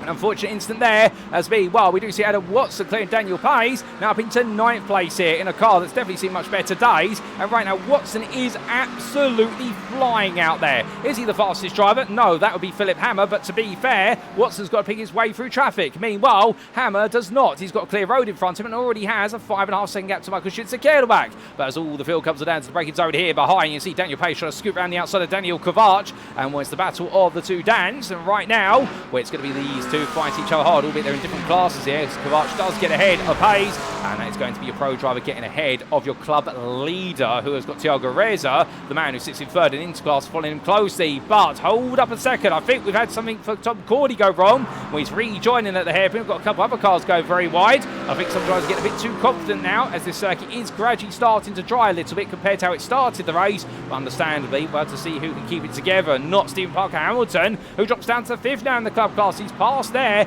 by Matthew Hunter, and Jordan Butler will be hoping he'd close up a little bit, although Tom Cordy and Ashley Brooks, meanwhile, just behind and still fighting for overall position. And with these two scrapping hard over 21st place right now, and well, is Brooks going to go for it this time? The answer is no. But what a race we've had. Indeed, so much more to come so far. And well, ladies and gents, as we come towards the end of the opening 15 minutes of the race, we are going to start to get some replays of the start of the race very shortly, and take a look back at exactly how it all played out, and also some of the big moments as well.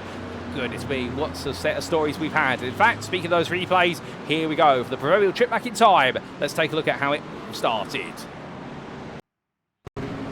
So as we did go green at flag race, and we looked to the blimp camera as Philipp Hammer took our driver's green. Now, interestingly there, Baxter really hugging the rear right quarter of Hammer's car to get a good view of when he did go green.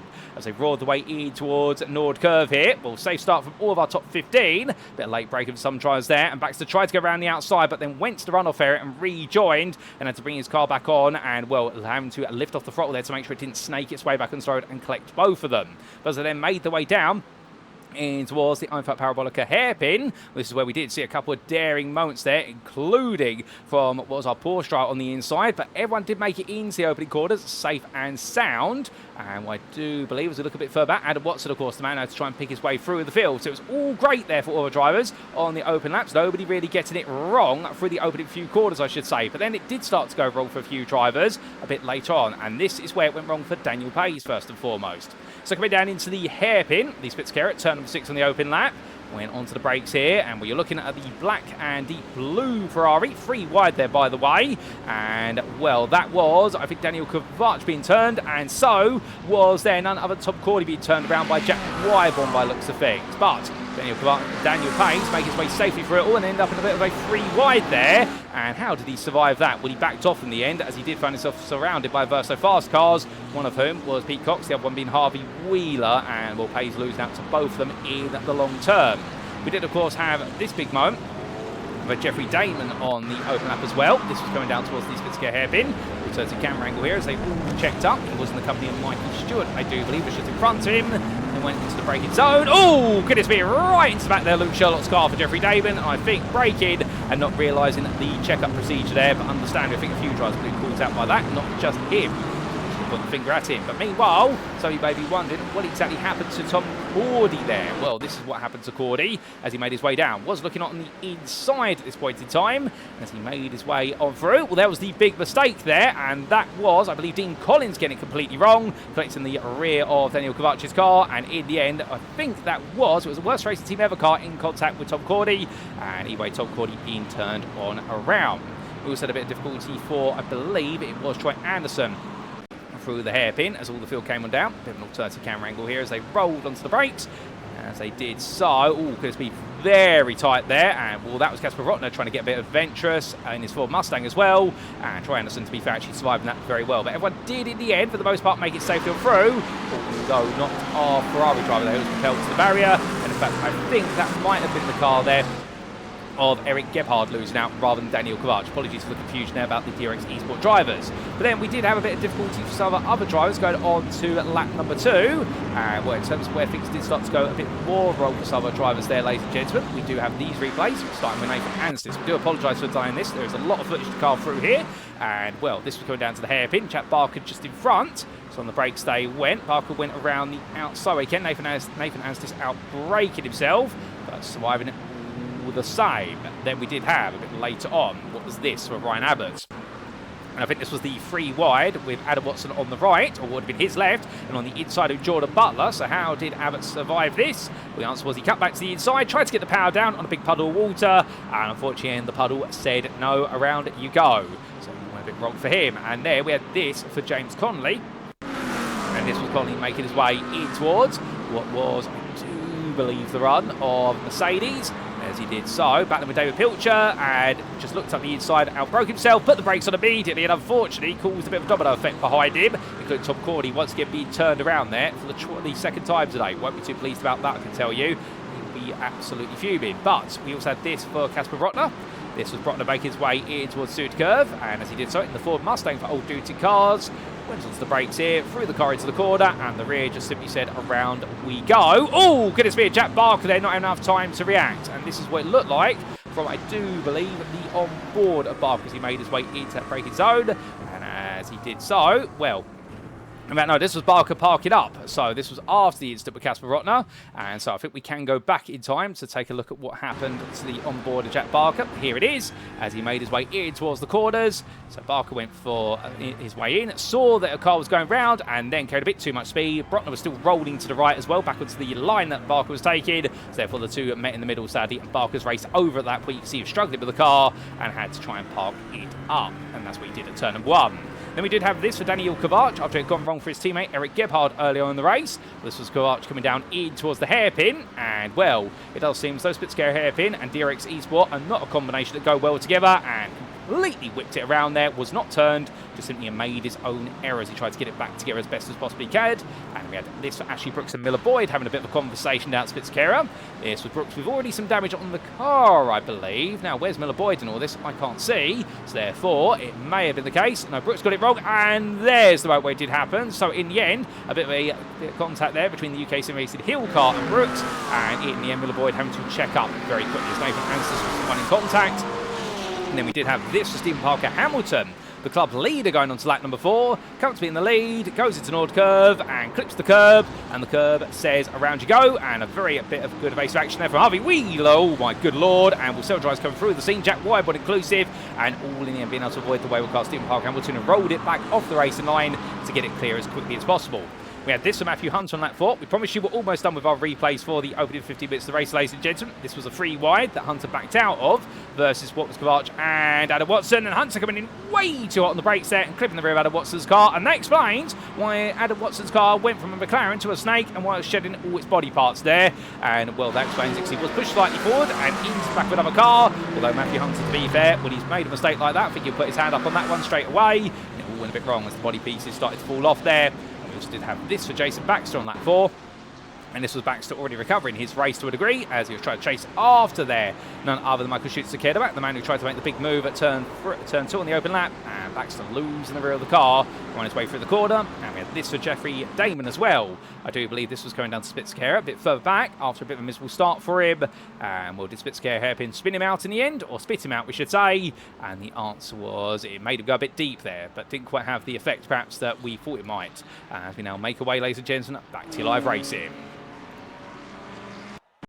Indeed, we've had some big moments over the first few laps, but we rejoin the racing action as we left it. Indeed, we lose no time here. It means the broadcast a bit longer, but we get everything we can, as we did see Pete Cox in the end being passed there by Adam Watson. So Watson now up into 8th place, going from 48th to 8th already. And Watson right now at this rate of knots, well, understandably, his thought process is going to be how far can he go. As meanwhile, Alan Lever tries to make his way around the outside of Matthew Hunter through turn number 17. That's not going to quite work there. Well, for 17th place at turn number 2 and 3, I should say. Going to be made to back off there as he now makes his way down towards the Spitz-Kehr hairpin.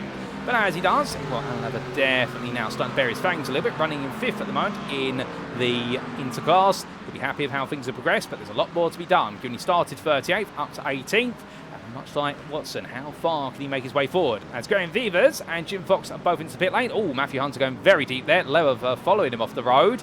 And I think that's a case of follow the leader there, but not the way you want to do it. As Nathan Anstis puts himself between the two of them, and the team at UKSimRacing Hill Pro driver continuing to make his way back up the order and a bit of a recovery after a dismal opening few laps. Hunter there looks up the inside. Very cheeky peek from Hunter. And, well, I think that was the 50-50. I'm going to go in with my nose, but also I've outbroken myself a little bit and I hope that Nathan's going to let me go. And to be fair, Anstis does let him go. They're going to be too wide here coming up towards Mobile 1 curve. And Hunter does squeeze his way ahead there. Well, I'll tell you one thing, the man in his 40s, definitely right now, whilst he may not be the youngest driver on the grid, definitely full of youthful spirit there with that move. And, well, makes a lovely move out of it in the 310. But as he does so, meanwhile, rolling his way on through.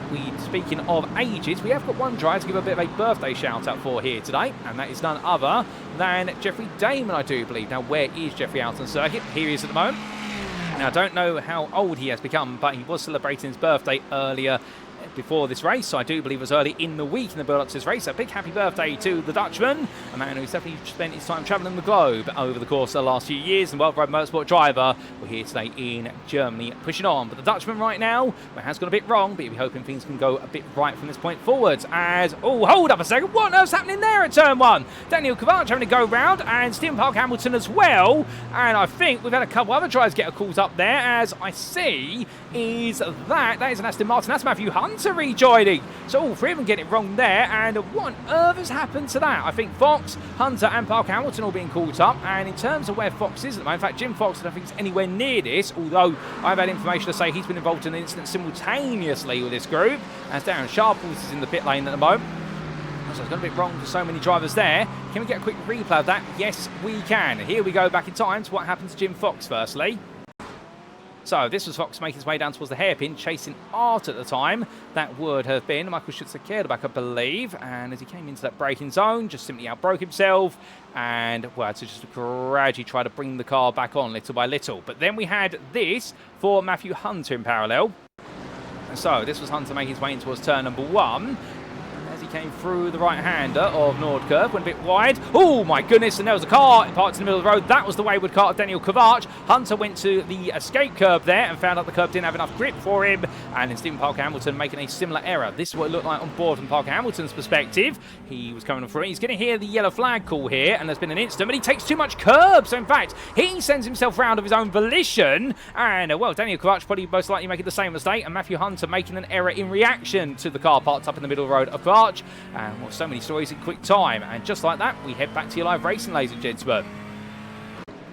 Goodness me, right now, it really is. Anything can happen at any moment here as all the drivers coming through, and that's going to be a big move from Ryan Abbott's there, and well, such a big move, they decides to make the hairpin a lot bigger than it really is. He brings himself back onto the road little by little, and he does let Stephen Parker Hamilton go there, and well, with it, Daniel Kovac will now try to close up a little bit more. But meanwhile, speaking of drivers close up towards the front of the field, as we do see somebody's kicking up some gravel there, not quite sure whom, but we do have none other than Jason Baxter and Timo Gertner together as they chase after Tim Probert.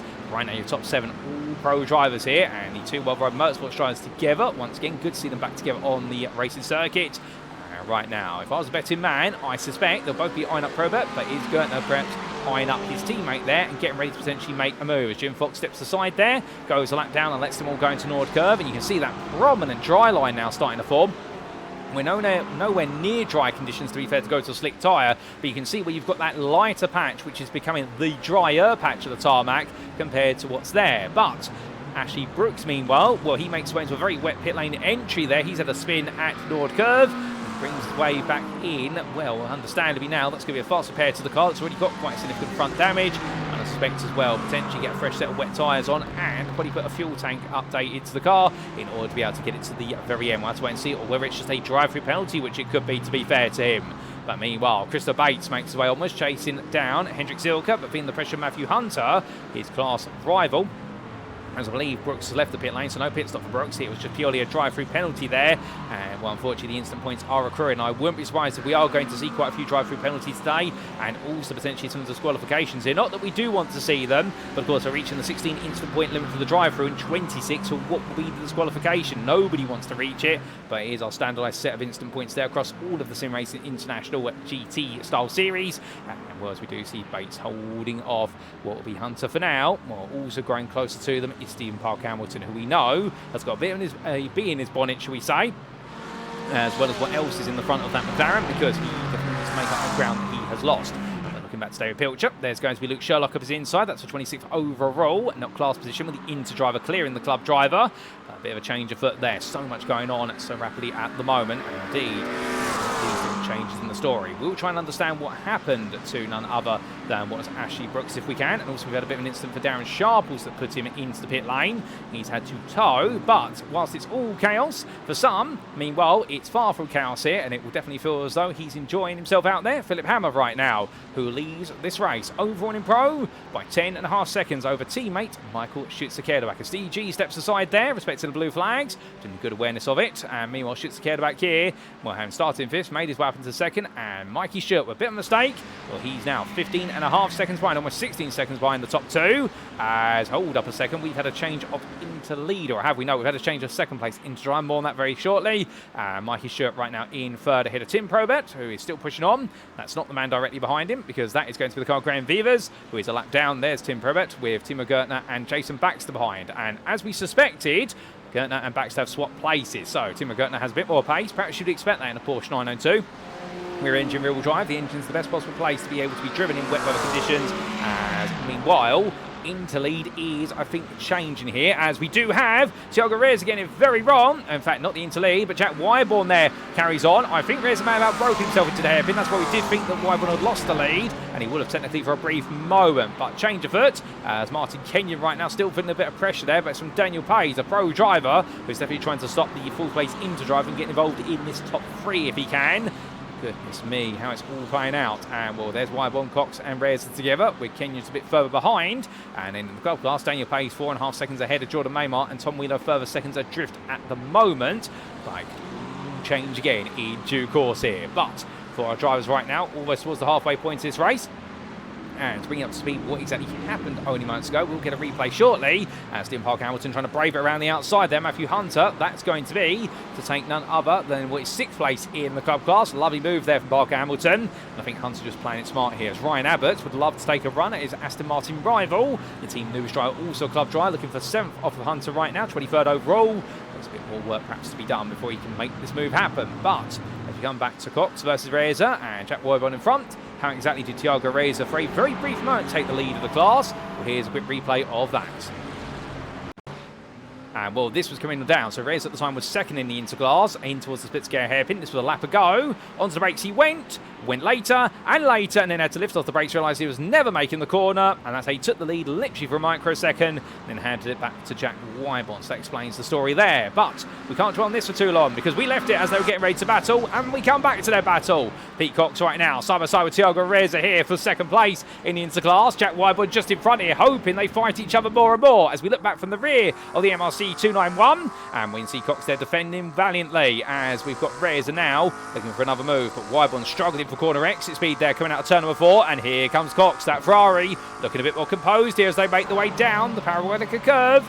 It's going to be too wide all the way to the braking zone here, but who's going to emerge smelling the roses? Cox on the left, on the inside, Wyborn in the middle. Meanwhile, Thiago Reza looks down the outside under braking. It's going to be 3 wide for a brief moment, but they all go very deep, although Cox takes himself off the road, and Jack Wyborn keeps it on the road. Meanwhile, Martin Kenyon now looks at an opportunity. Can he make it happen? The answer is no, but Pete Cox there almost holding on to lead, only to outbrake himself.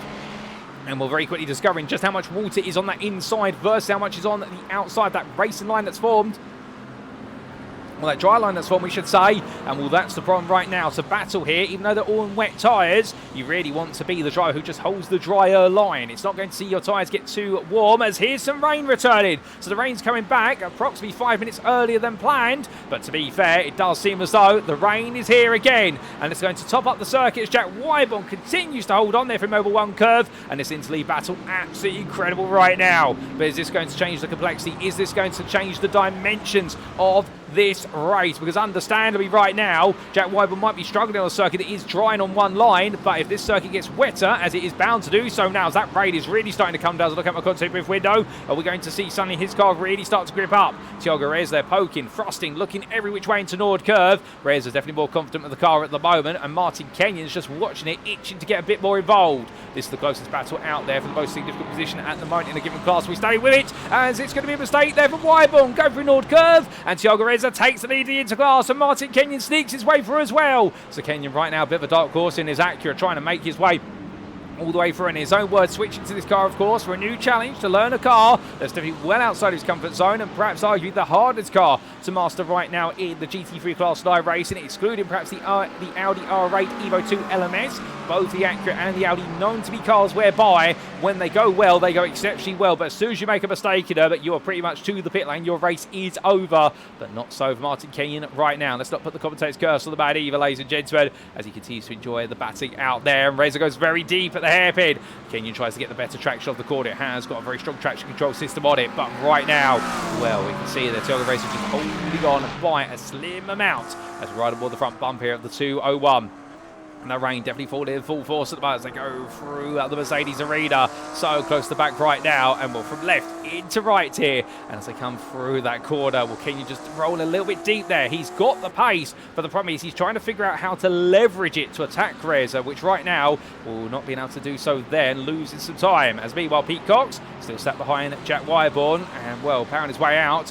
Wyborn still trying to get himself back together there with Miller Boyd, the pro driver, separating them from then what is the club lead battle at the moment. Daniel Pays, who has a bit of a spacing tool in the form of Ryan Clark, who's a lap down. A fellow club driver there, but then behind them is going to be none other than Jordan Maymar, and a bit further back, Tom Wheeler. There is Tom Wheeler, third of the club class right now for Verso Rapid, and he would love an opportunity to poke away past Jordan Maymar for that second place in the class.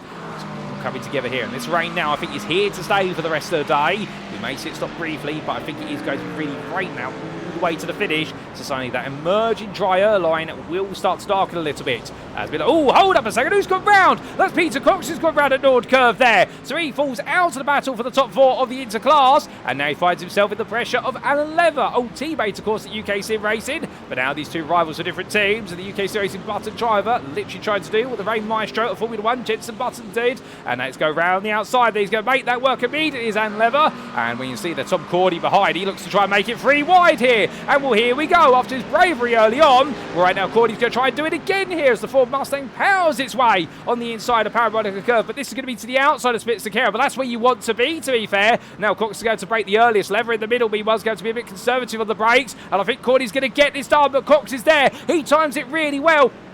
But the problem is he won't get the traction on the inside line, and Tom Cordy makes it a 2-for-1 special there. The man is absolutely built to be brave. And the Phoenix Racing driver right now, I think, making moves that Grant Miller, team principal, will be proud of there. Grant on the grid for this season. But I'll tell you one thing, right now, Tom Cordy really making sure the legend of Grant Miller lives on in that Ford Mustang as he makes his way through these corners. But as Pete Cox down level has plenty of reviews right now, thinking to themselves, how on earth did he do that? They can't think about that for too long. They've got more to come as Daniel Pace fights with Tom Wheeler here. This is for the lead of the club class right now with Jordan Maymar behind. Maymar has been passed by Wheeler at the start of this lap, we should point out. We missed that, but here comes Tom Wheeler coming inside. But Pace goes defensive there, and as they make the way to the braking zone, Wheeler not too happy about that. But I think right now that's good racing to be fair for Daniel Pace as Wheeler slips sideways coming out of turn number 12, and he's going to see Maymar looking down the outside. So Jordan Maymar back into second place in the club class. Goodness me, this is absolutely on a knife edge. This race right now as Wheeler gets it rolled the rear. Let's go, and the Aversa Rapid free finds himself rolling backwards, but not into the gravel. And well, now he's got to bring himself back into speed. But as Daniel Pace is into the pit lane,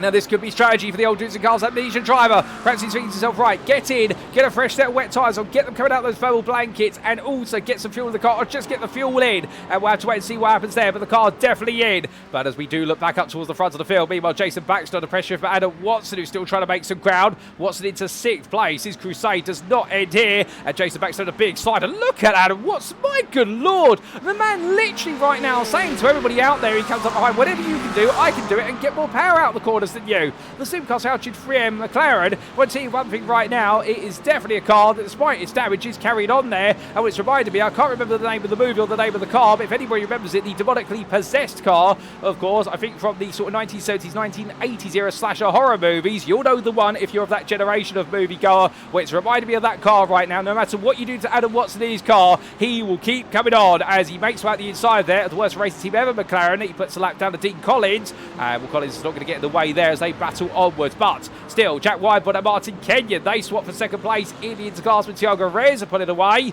And well, as they do so there, we do see the Ferrari just in front of Miller Boyd, who's cleared them as well. But look behind, there's Jordan Maymar with Tom Cordy and Maymar into lead, I believe, of the club class as a result of Daniel Pace coming in. And Tom Cordy constantly trying to cut for us there, look for a way on past. What a collection of boats there, and that's before we can see what's happening further down the order as well. And how can we forget these drivers, as I believe we have had one driver slip a bit further down the order. And well, as we do see here, Vesey Van Red's looking up the inside of Tobias Hockenheimring. That's the Interdry here trying to make a move happen as we get closer to the halfway point. On the inside he goes, and well, that's the 28th place there. Smooth move, and James Conley now. Well, this will be for position here as he tries to make his way past. That's class position, and the Team UKSimRacing Hill driver now up into, I do believe that is none other than 10th place in the club class for the 3-4-6, and Tobias Hockenheimring falling backwards there. Now, we have lost a few drivers from this race along the way, including, well, in fact, we have lost recently Jason Baxter to the pit lane. Well, I think we're going to get a bit of a replay to explain what's happened to him, because he was running towards the top 5, throwing overall, but it's gone very wrong for Baxter. And well, ladies and gentlemen, we can get a replay of that, plus plenty more, as we do go back in time to Jason Baxter's disaster. So this was on lap number 15, the start of it. Adam Watson right behind as he made his way through. Oh, goodness me! Baxter in the end clipping the curve at Nord Curve, and Watson doing incredibly well to avoid sending him further out. And in the end, Baxter, I think, rolling backwards and a very wet runoff area. The car literally glided to the barrier, and that's why he's had to tow to the pit lane. This is what it looked like from on board, I believe, Adam Watson's car. Made his way to the corner, and as he did so here, Baxter hitting the curb, goes round. Watson does give him a small touch, but nothing more than that. Watson had nowhere to go there. If he tried to avoid, he would have made it far, far worse. But then we had this as well for Martin Kenyon. In parallel, this was Kenyon making his way down towards the Spitzer hairpin, chased after Thiago Reza at the time, went onto the brakes, and early braking there from Reza. I think Kenyon was being caught out by that, and will pull the car to avoid contact, but made his way to the grass, and that's how he very gradually rejoined, but losing out in the process and battling his way back onto the road versus Jack Widebot, who gave him all the space to rejoin. Great awareness there from Jack, to be fair. He could have been a bit cheeky, but he decided not to be, and that's how Martin Kenyon in the end came back on and had to defend into Mercedes versus Widebot, but served, then presuming as if nothing nothing had happened. Well, how about that? And well, from there, batted, of course, we did have a bit of difficulty for Thiago Reza only moments later. And this is what happens to Thiago Reza on lap 16, making his way into the Nord curve. And, well, clipped the curve too high. Car goes around, and as it does so, points in the wrong direction entirely. That's the worst place to be parked. Well, in the end, Miller Boyd, Martin Kenyon, Jack Weibel, they all came through. And that's how suddenly Thiago Reza lost the lead in the Interclass as we head back to your live racing.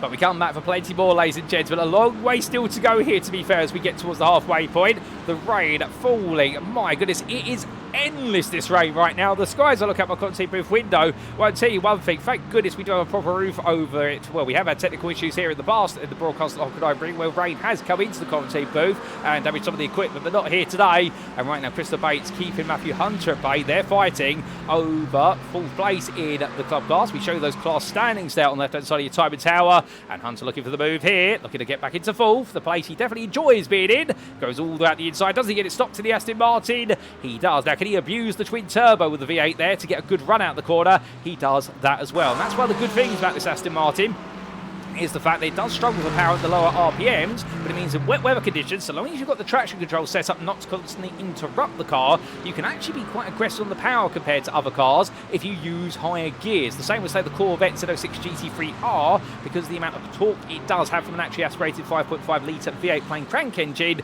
well, it does mean that both cars there can really abuse low RPM in the wet in order to be able to move forward, where other cars meanwhile have to be very sensitive on the throttle and also have to have the traction control dialed up considerably. But, oh, hold up, that's Jordan Butler, the man just up the road, and, well, he's into the barrier there coming out of Mobile 1 curve. He's going to drop all the way down to 6th place in class. That's Ryan Abbott, something inside. Oh, my goodness, and that's going to be Stephen Parker Hamilton coming chopping across the grass there. And the MRC Endurance Team driver making the mistake that we said about earlier on, that outside line into turn number 12. When it is wet enough, it becomes so dangerous, it just pulls the car off the road, and Stephen Parker Hamilton giving you a demonstration of that as he drops in behind Daniel Pays. And right now, we're in the pro class, I think pole promotion with ASR. They've definitely got this a 1-2, and they look to want to finish this race 1-2. In the interclass, I think it's going to be Kenyon, Weibel, Cordy, and Allstead, Cox, and Rez are all fighting for it. But right now in the club class, nobody seems to want to lead this race. As hold up the phone, what on earth happened there? As we do see Jordan Butler make his way past Ryan Abbott and Kristen Bates over the back of them. Well, there's been something that's happened, and Jordan Butler suddenly gained all the places. 2-for-1 special there at Nord curve. Can we get a replay of that? But he suddenly made his way forward. And I think the answer is yes, we can. Here's a quick look at what's just happened and how Jordan Butler's just made a double pass. So this was coming in towards the corner, and Crystal Bates just in front. So Bates hits the corner and loses the rear, puts the brakes on there. Ryan Abbott takes the curb, and Jordan Bates, much like Jordan Butler there, well, he just like Moses decides to part the seas and makes his way on through. And well, what a move from him, no doubt about it, as I confuse Jordan and Crystal Bates together and conglomerate them into a single lane. But with that, we go back to your live racing. More to come, and Jordan Butler right now will up into fourth place in the club class. Next target will be good friend and rival Matthew Hunter. How closely can he close him down? How quickly can he do so as well? We will have to see here. But along the way, as we've said, we have lost in this race. Jason Baxter, Harry Tuamine, and Darren Sharples, Hayden Young, Jack Barker, Cy Ante, Harvey Wheeler, Casper Rotner, Troy Anderson, and also a non-start for Steve Hughes due to a technical issue with the car when it went to the grid. So we have lost all them. We are now down to 37 of our 48 starters still running this race. We do have an update on Jack Barker, by the way. Supposedly, after he did tow into the pit lane, he picked up a black flag of some description. He tried to serve it as a drive-through penalty. It did not clear, so therefore there's been a bit of confusion, and they decided Made for Racing to retire the car 9 laps, put the car essentially 3 laps down of the race, and therefore they feel as though there's no value in putting the car out there and risking damaging it. But as we do see Peacock's make his way through right now, with Jack Weibel just in front and Jordan Maymar behind. Still more to come between them as Martin Kenyon has the pressure at Tom Cordy, and Cordy goes to the lead in the interclass into Nord curve, and suddenly Tom Cordy coming through here. And I can tell you one thing, however they've set that car up for Phoenix Racing here in the wet conditions, that Ford Mustang, Cordy right now is literally driving on a different planet compared to the rest of his peers. Meanwhile, Pete Cox goes for his own move up the inside of Jack Weibel, and Weibel says to him, no you don't, and Cox says, yes I do, as he looks up the inside. It's not going to work out for him as the drivers make the way through the corners, but bringing back and forth between them right now as they power the way on through, and will more to come as they make the way on down. As they do so, heading in towards the split scare hairpin, well, Jack Weibel feeling the pressure and Pete Cox, no doubt about it. And well, Wilcox look for the move here on the inside. The answer is going to be no, not quite. And Wyborn there just holds his ground for now, but he's got to keep this smart. He's got to keep it cool and keep it consistent. As Luke Sherlock, meanwhile, making an overall place. Stephen Parker Hamilton has just passed none other than Matthew Hunter, but now Luke Sherlock makes his way through. That's overall position only. Parker Hamilton therefore has moved up into 6th place in the club class. Hunter now back down to 7th there. We're still waiting on pit stops to be made by drivers. As hold up, who's that? And that is Tim Probert there. I think Probert's heads to the pit lane. He had a bit of a moment going out the Mercedes arena, and he has taken a trip. So I have to try and find out what's happened to him when we can, ladies and gentlemen, but not the way it's wanted it to go. Jordan Butler chased after Brian Abbott's meanwhile, and these drivers coming into that braking zone. Butler looking for a potential move. That's not going to work at the moment as he gets closer and closer. But he's still going to have to wait a little bit longer as they fight over 3rd in club right now. And Butler trying to get himself back on the high horse of the podium if he can. As we ride on board here with the 304 BMW M4. Now, as he comes in towards the corner here, none of these drivers really had an opportunity to take a break in this race so far. Indeed, it has been absolutely crazy wherever you look. As, oh, goodness me, John Butler gets it wrong at Mo1 curve. He collects it together there, but then breaks on the entry curve into turn of 12 at the outside.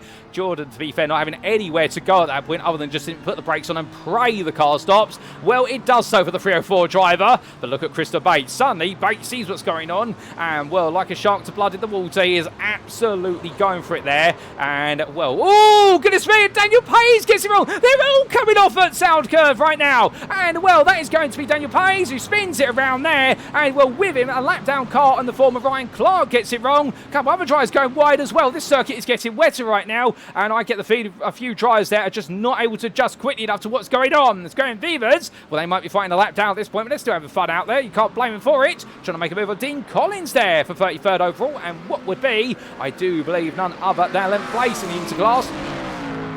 And Dean Collins holding his ground right now, but remembering, of course, the fact they do have some of the lead lappers coming up right behind them. And in fact, those are the cars Miller Boyd and Tom Cordy queued up behind. So I think they'll want them clear as quickly as possible. I think at this time for the Phoenix Racing driver, I think this really is you stay on your race 9 and let the other driver just find his way past you. You do not want to risk coming off race 9 whatsoever at the moment, or what is the optimal wet line, should we say.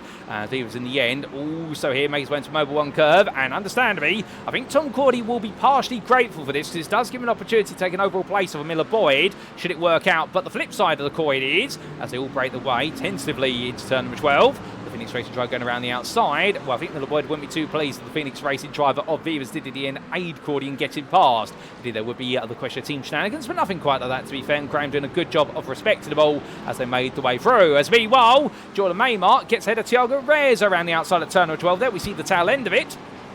And Peacock still trying to close up, but Jordan Maymart is your club leader as Reza goes round at turn number 15. And the Revolution 3 Racing driver will definitely make it its 3rd Revolution. Oh my good lord! And Tom Wheeler says if Reza can take the scenes, I can make it more spectacular. Well, to be fair, Tom, if you want to be on camera, that's not how you do it. Or indeed, you will end up on camera, but we'd rather see you doing it, keep it on the road. Not that you can hear us here at the commentary booth, as Steve G simply lets him go back again. And credit where's due to Steve. He's seeing it all unfold around him right now as the GTR driver, and he's just trying to stay out of trouble here as he runs, I believe, in at 12th place in the club class at the moment, and he might be, of course, if some good points just by simply staying out of trouble. He's 22 seconds ahead of Ryan Clark, and, well, making their way past him on the inside right now. That is going to be Alan Lever very shortly, I suspect, although, in fact, G does go all the way deep into the corner there. There's plenty of space out there, and also, as long as you don't touch that exit curb, you should be fine, as he tries to treacherously rejoin it on, but he does so. Goodness me, the race goes on between them all, ladies and gentlemen. But there, Thiago Reyes and Tom Wheeler both having big moments of Sud curve. And it seems though turn 15 in that braking zone, a lot of drivers are struggling. And this rain, well, to be fair, it's classified as light rain right now, but the intensity is a lot higher, and also the fact it's still falling. And I think that's what's really throwing drivers out at this point. You're starting to see there's no real drier line anymore because it's now been cleared away. We are back to the era in this race where you've suddenly got to try and find what is the best line for the car. But that is what our drivers are having difficulty with at this point. But Alan Lever right now makes his way down in towards turn number 7. And as he does so, through 8 and 9 and 10, he'll go shortly. And right now, the Team UKSimRacing Button driver, well, he is running at the moment in 5th place in the interclass. But also the other question that we haven't really talked about, thankfully, Stephen Park Hamilton gives us a prompt to do so. And so has, in fact, I think Martin Kenyon, who's recently pitted, is the pit stop. Now, when do you pit at this point? Because The problem is, if you pit too soon, and a few drivers have done so, you're not naturally going to get that transition over to understand how the circuit has evolved. You are going out to a circuit that's a lot wetter. You're not getting that gradual evolution of track, or perhaps that's actually better for you as a driver. Now, Kenyon has literally just put fuel in the car. A lot of drivers are doing so. Stephen Parker Hamilton is in, and he's taking a very long pit stop. I wonder if we are seeing a few drivers also pick up what we stop and hold penalties for unsafe pit entries. Now, we did briefly mention it. We didn't perhaps talk about it as much as we should have earlier on. The pit lane here at the Hockenheimring, as Site Anthony will tell you about, to be fair, he had it happen last season, if my memory serves me correctly. It has one of the strictest pit lane entries that you will see on iRacing, whereby if you touch the white lines at any point from where is the dotted line, hold up a second, who's that going sideways? That's Ashley Brooks there, taking a big trip sideways. I think we might have just lost Ashley Brooks in the race as a result, was tripped sideways as well. Well, to come back to what I was saying, you touch in the white lines all the way from the dotted line on pit entry all the way to when you've crossed the limiter line, you will immediately get a stop and hold penalty for unsafe pit entry. It's one of the only pit lanes on iRacing that does enforce the pit entry line on what will be the white line as you touch it, rather than going across it, even if you were to go into grass. But as you do see Christopher Bates make his way onwards here, well, he'll be hoping not to touch white lines nor grass, as he is definitely doing a good job right now running in third in the club class. Yet to pit, much like Jordan Butler, but Jordan Maymar right now, the man who's running away up there, up in 9th place. But remember, we've had pit stops for some, we've had spins for others as well. It's not over yet, as Daniel Kovac will tell you that. He's been involved in 4 separate incidents now. He's still going, to be fair, in a car that pitted on lap number 9. But again, because you've got such a wide pit window here, and we're seeing such a small amount of fuel being taken in our drivers' cars, it means an early mistake can be recovered from, and you can do a good job of it, as that's not a good job there for Nathan Anstis. And well, that's going to be the soggiest ham sandwich moment we are going to see here today. And I think that's the first ham sandwich we see from the Team UKSR Hill driver. Indeed, here at the Hockenheimring, but he brings himself back on when it exactly happened to Mr. Anstis. And here's a replay to explain. So this is Anstis making his way in towards Mercedes, flying through turn 7, onto the brakes at 8 then, comes all the way down. That is definitely looking to be a swimming pool there. Takes the curve a bit too high. The rear of the car lets go. And, well, thankfully just spins around and stops. Martin Kenyon there snapping the car to the other side. And when Nathan Anstis able to recover it there, using all the width of the grass and just about avoiding the barrier. But as we make our way back to your live racing, what's next is the big question. Well, we will see with 20 minutes to go. But whilst it may be chaos further down still for some, for Philipp Hammer right now as he continues to pick his way past cars he's putting a lap or two down, he's still your leader overall and in pro by 21 seconds, as that is going to be the car there, none other than Ryan Clark, going very sideways, coming through Mobile 1, and will turn 12, picking off another driver, but the free die driver avoids the barrier and gets himself back on there. Well done to him for doing so. Definitely could have been a bit of a hairy moment, otherwise a bit of a hairy and scary moment, we like to say. As meanwhile, Michael Schütze-Kerderbach now makes his way to said corner, and still very happily running in second place. This could be another 1-2 for the team. This would give him a huge boost in the team's championship. As meanwhile, 10 seconds behind, not quite close on the moment, Mikey Stewart. Well, a third place here, that would definitely reassure him in terms of his championship run and really give him a big boost in terms of chasing after the top 3. As the ex-System Sport Sim Coach driver, really the best of the rest right now, pro and overall, if you exclude the pole promotion drivers. But as he comes on through, Adam Watson is still bearing down on him, and Watson is flying out there. Now, to put you in the frame of mind, Watson's pace has been high 51s. Nobody else at this time is running in the high 51s. The next best would be the mid 52s, as being set by Timo Gertner and Tom Cordy. Otherwise, Adam Watson is in a pace zone of his own, a 51.817. He will have to pit. I don't think he's got enough time to chase down Hermann Tilke. He may be able to go for second if he carries on this pace. He has just taken almost 2 seconds out of Hammer, to be fair. But Watson right now is flying out there as he makes his way onwards. But as he does, well, looking behind, Timo Gertner, 52.7 that time around, so not quite on the pace of Watson. He was a little bit close to the previous lap. He was 4 attempts away. But the Wild Road Motorsport driver might be having to settle for 5th here, and given it has gone very wrong for none other than his teammate of Jason Baxter, right now the 119 driver here will perhaps be hoping they can get some points home at least. As meanwhile, Martin Kenyon finding Hendrik Zilke in front of him. Now this is a bit of a bogey moment for Martin Kenyon, because when we show you the class standings, they're fighting for 6th. But remember, Zilke has yet to pit. Kenyon has pitted. In fact, let's show you who has pitted and who has not, with regards to his number of pit stops on the left-hand side of your screen. As we do see a rejoin there for Alan Lever, who was up the road from both of them, and now will fall down into the pit lane. Well, Martin Kenyon, the first of those to stop in the interclass, and if he can't pass Zilka on the circuit, he'll have to wait until Zilka makes his way into the pits, unless anybody is gambling with the no-stop strategy. I don't think that's going to be possible given the fuel tank we are running for this season. That's 70% fuel tank. I think it will fall short by about 5 to 7 minutes, even with egregious fuel saving. And Nathan Anstis is in, so is Darren Sharples, but Kenyon makes his way past Zilka there. Zilka not offering a fight, just lets it go. And, well, right now, I think that's going to be the full process there. If anybody comes up behind who has yet to pit, although saying that, his next target is Thiago Reza, a man who was battling for the win early on, 7 seconds up the road, and the end-to-end pit stop time loss for just fuel, we suspect is going to be about 24 to 25 seconds. So Kenyon could be on course and potentially be back into second, but I think the gap to Cordy might be a bit too much to leap at this time, but we will see. Meanwhile, Jordan Butler getting himself back together, the man who was leading in, well, not leading in club, but was running second in club because Jordan Maymar was far enough up the road. Well, Christopher Bates now takes that off of him. And, well, another change there, as meanwhile, Jeffrey Damon, the birthday man from a few days before the race, well, he's now battling here with Wesley Van Merenz, and this will be a fight for overall position only as the club driver tries to pick his way, or the pro driver, I should say, tries to pick his way past the inter driver. My apologies on the class mix up there. And Wesley picks his way down. Right now, showing you the overall standings. And James Conley coming up behind him, so it's Daniel Kovac. And I think Dane would like Kovac not to be close to him if possible, as that rain continues to fall. It is absolutely incessant. And we can see there Wesley Van Merenz going defensive as much as possible. Damon trying to go around the outside. He's going to run to the curb.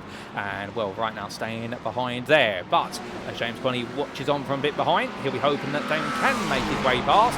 Way bring the ball a little bit closer together. As more pit stops abound, Tom Cordy and Jordan Maymar into the pit lane as I look at my commentary booth window. Daniel Page, meanwhile, under pressure from Ryan Abbott. He just passes him, to be fair, and moves now up into, at least on the road, fourth in club. Oh, who's that off the road? That's Jordan Butler. Butler's got it right mobile 1, and for Butler, the race has gone from good to bad to backwards for the second time in just as many laps. And, well, now for him, that's going to fall down to 5th in club. And understandably, who is the danger man to him? Well, given the fact that so far nobody in that club top 5 has pitted as far as we're aware, well, you could imagine that Jordan Butler here is going to see this race go all the way backwards, and suddenly he's going to need a bit of recovery. It's Christopher Bates. Well, as I say, nobody in that top 5 in club has pitted. He says, well, I'm going to come in, and so does Ryan Abbott's here. So the fuel tanks are getting low. 45 minutes or so into this race. We are really now starting to head towards the end of the fuel tank, no doubt about it. As Michael Schütze-Kerderbach comes in, and effectively they are almost a lap ahead, our overall leaders, of the club leaders at this point. So understandably, that's starting to show you how far the fuel tank will reach. As Adam Watson comes in, that'll be a fast repair for Watson as well. And, well, with a completely repaired car, I can only imagine how quickly Adam is going to go around the circuit. And I think he's going to be setting what will be fastest lap after fastest lap to the very end, compared to those else who are out there on that second stint. But as we do see Thiago Reza being followed by Tom Cordy. Well, these two still yet to pit in the interclass for the battle for the win. The same for Jack Wyborn and none other than Pete Cox, who are just a bit further up the road, albeit Reza and Cordy, the gap is 8 seconds. That's a further 4 seconds. Well, in fact, Reza and Cox is 8 seconds, I should say. Then Cox to Wyborn is 4.5 seconds. So right now, Jack Wyborn in a bit of a comfort space. But remember, the big question mark is Martin Kenyon. And in fact, the big question mark is also Tom Cordy, because he did pit and he has come out ahead of Martin Kenyon. So now Cordy is the man who leads the way in the interclass strategy as Thiago Reza comes into the pit lane. So Cordy catching the Brazilian driver at exactly the right time before making his way on pass. So Cordy heads onwards, but as he does, Christopher Bates, meanwhile, the man who's recently pitted in club, he's come back out behind. Ryan Abbott, who's also pitted, he's behind Tom Wheeler, who pitted beforehand.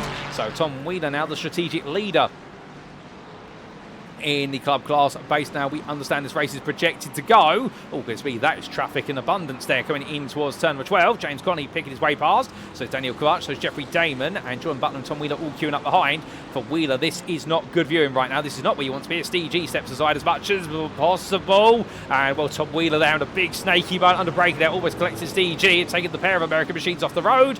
And, well, in the end, being able to survive it as Ryan Clark makes his way around the outside of Steve G. That will be for position, and that is going to move him now into, I think that's going to be into the 10th place spot in the club class. So Dean Parker Hamilton's back into the pits again. I think that is purely to drive his way through the pit lane rather than make a stop. But Sean Butler is in. That is for a strategic stop. The Inspector Races SimWorks UK driver, well, he'll see his teammate pass him on the road, albeit he'll gain a lap back on him as Mikey Stewart in. So is Timo Gertner. So more pro drivers at the front of the field making the way on in as they are towards the back of the field in Pro, Inter and Club.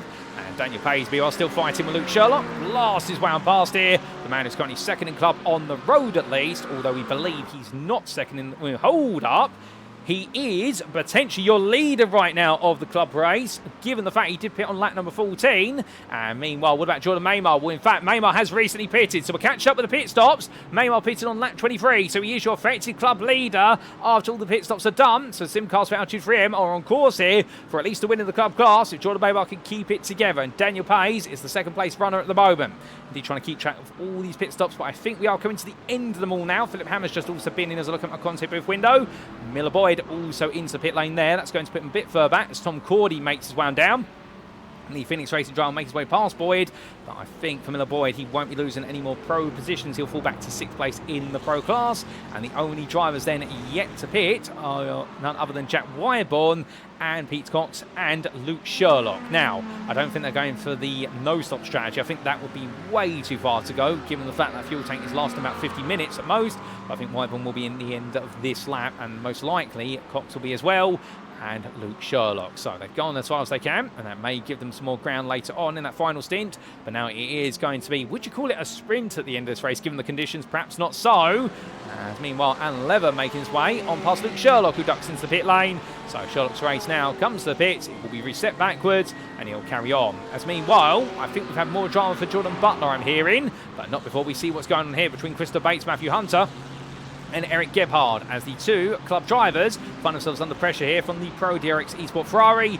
And Hunter, they're going a bit defensive, but I think that's more just taking his line, the line which is not going to cause the car to snake around. And meanwhile, Eric Gebhard there gets him very close as he makes his way through. We ride aboard with the Hungarian driver in the 163 Ferrari. Right now wants to pick up places, looks up the inside there, and will go for a very late move. But to be fair, sometimes you've got to do so there and using its experience in the wet conditions of the pro driver to make the move on Matthew Hunter. Will Hunter come back at him? We'll see. As they get ready to go in towards turn number 1, the answer will be no. Hunter backs off. Meanwhile, Tom Wheeler battling with Jeffrey Damon, and they're fighting over third place in the club class right now. In fact, no, they're not, because Jeffrey Damon is a pro driver there, and Damon trying to make his way on as they come down into that braking zone. But as they do, all these drivers both side by side onto the anchors, and Tom Wheeler defending as much as possible there. He does not want to lose any overall time or positions, because coming up behind, albeit taking a bit of a wide run there, going through the hairpin of Spitskaya, it's James Conley, and Conley right now would love to be on that club podium, and indeed to try and close the gap to Tom Wheeler in the championship if possible, given the fact he is chasing right now, second to Wheeler first, and we'll have to see what's going to be the next twist in their tail. Meanwhile, Eric Gebhard up the inside of Christopher Bates, and we're trying to make sure he picks up another driver. We'll do so there. Will that cause Bates to fall back into the clutch to Matthew Hunter? The answer is yes. So Sonny, the battle is back on here for club position, and that is going to be the battle for 6th place in club, as Hunter squeezes wound past and makes that move stick for now. Pete Cox into the pit lane, by the way, going longest to everybody, and has now made his way out the pits. Cox having a short stop there, only 11 seconds, but where does he come out? He comes out just ahead of, I believe, well, that's a lap down car there of Dean Collins, so he is comfortably ahead of Hendrik Zilka and just behind Thiago Reza, so he has found himself out in 4th place in the Interclass when all is said and done. So suddenly all the pit stops are done just like that, ladies and gentlemen. And now we can try to oh goodness me, I'm mincing my words there, fit things together with regards to the strategies and how this race stands. So Jeffrey Damon in again.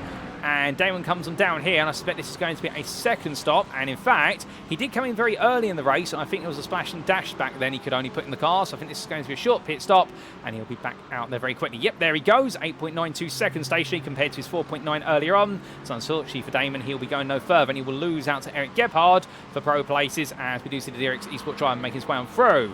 But there's another twist in the tail, because Daniel Pace is just going a bit wide at Spitskaya, and suddenly Alan Lever comes on through, but the man who was trying to chase down Jordan Maymar for the club win, well, now I think it's going to be a bit of a lonely second place here all the way to the end. But with 8.5 minutes left to go, let's recap exactly where the standings stand in each of our classes, at least the top 5, starting overall and pro.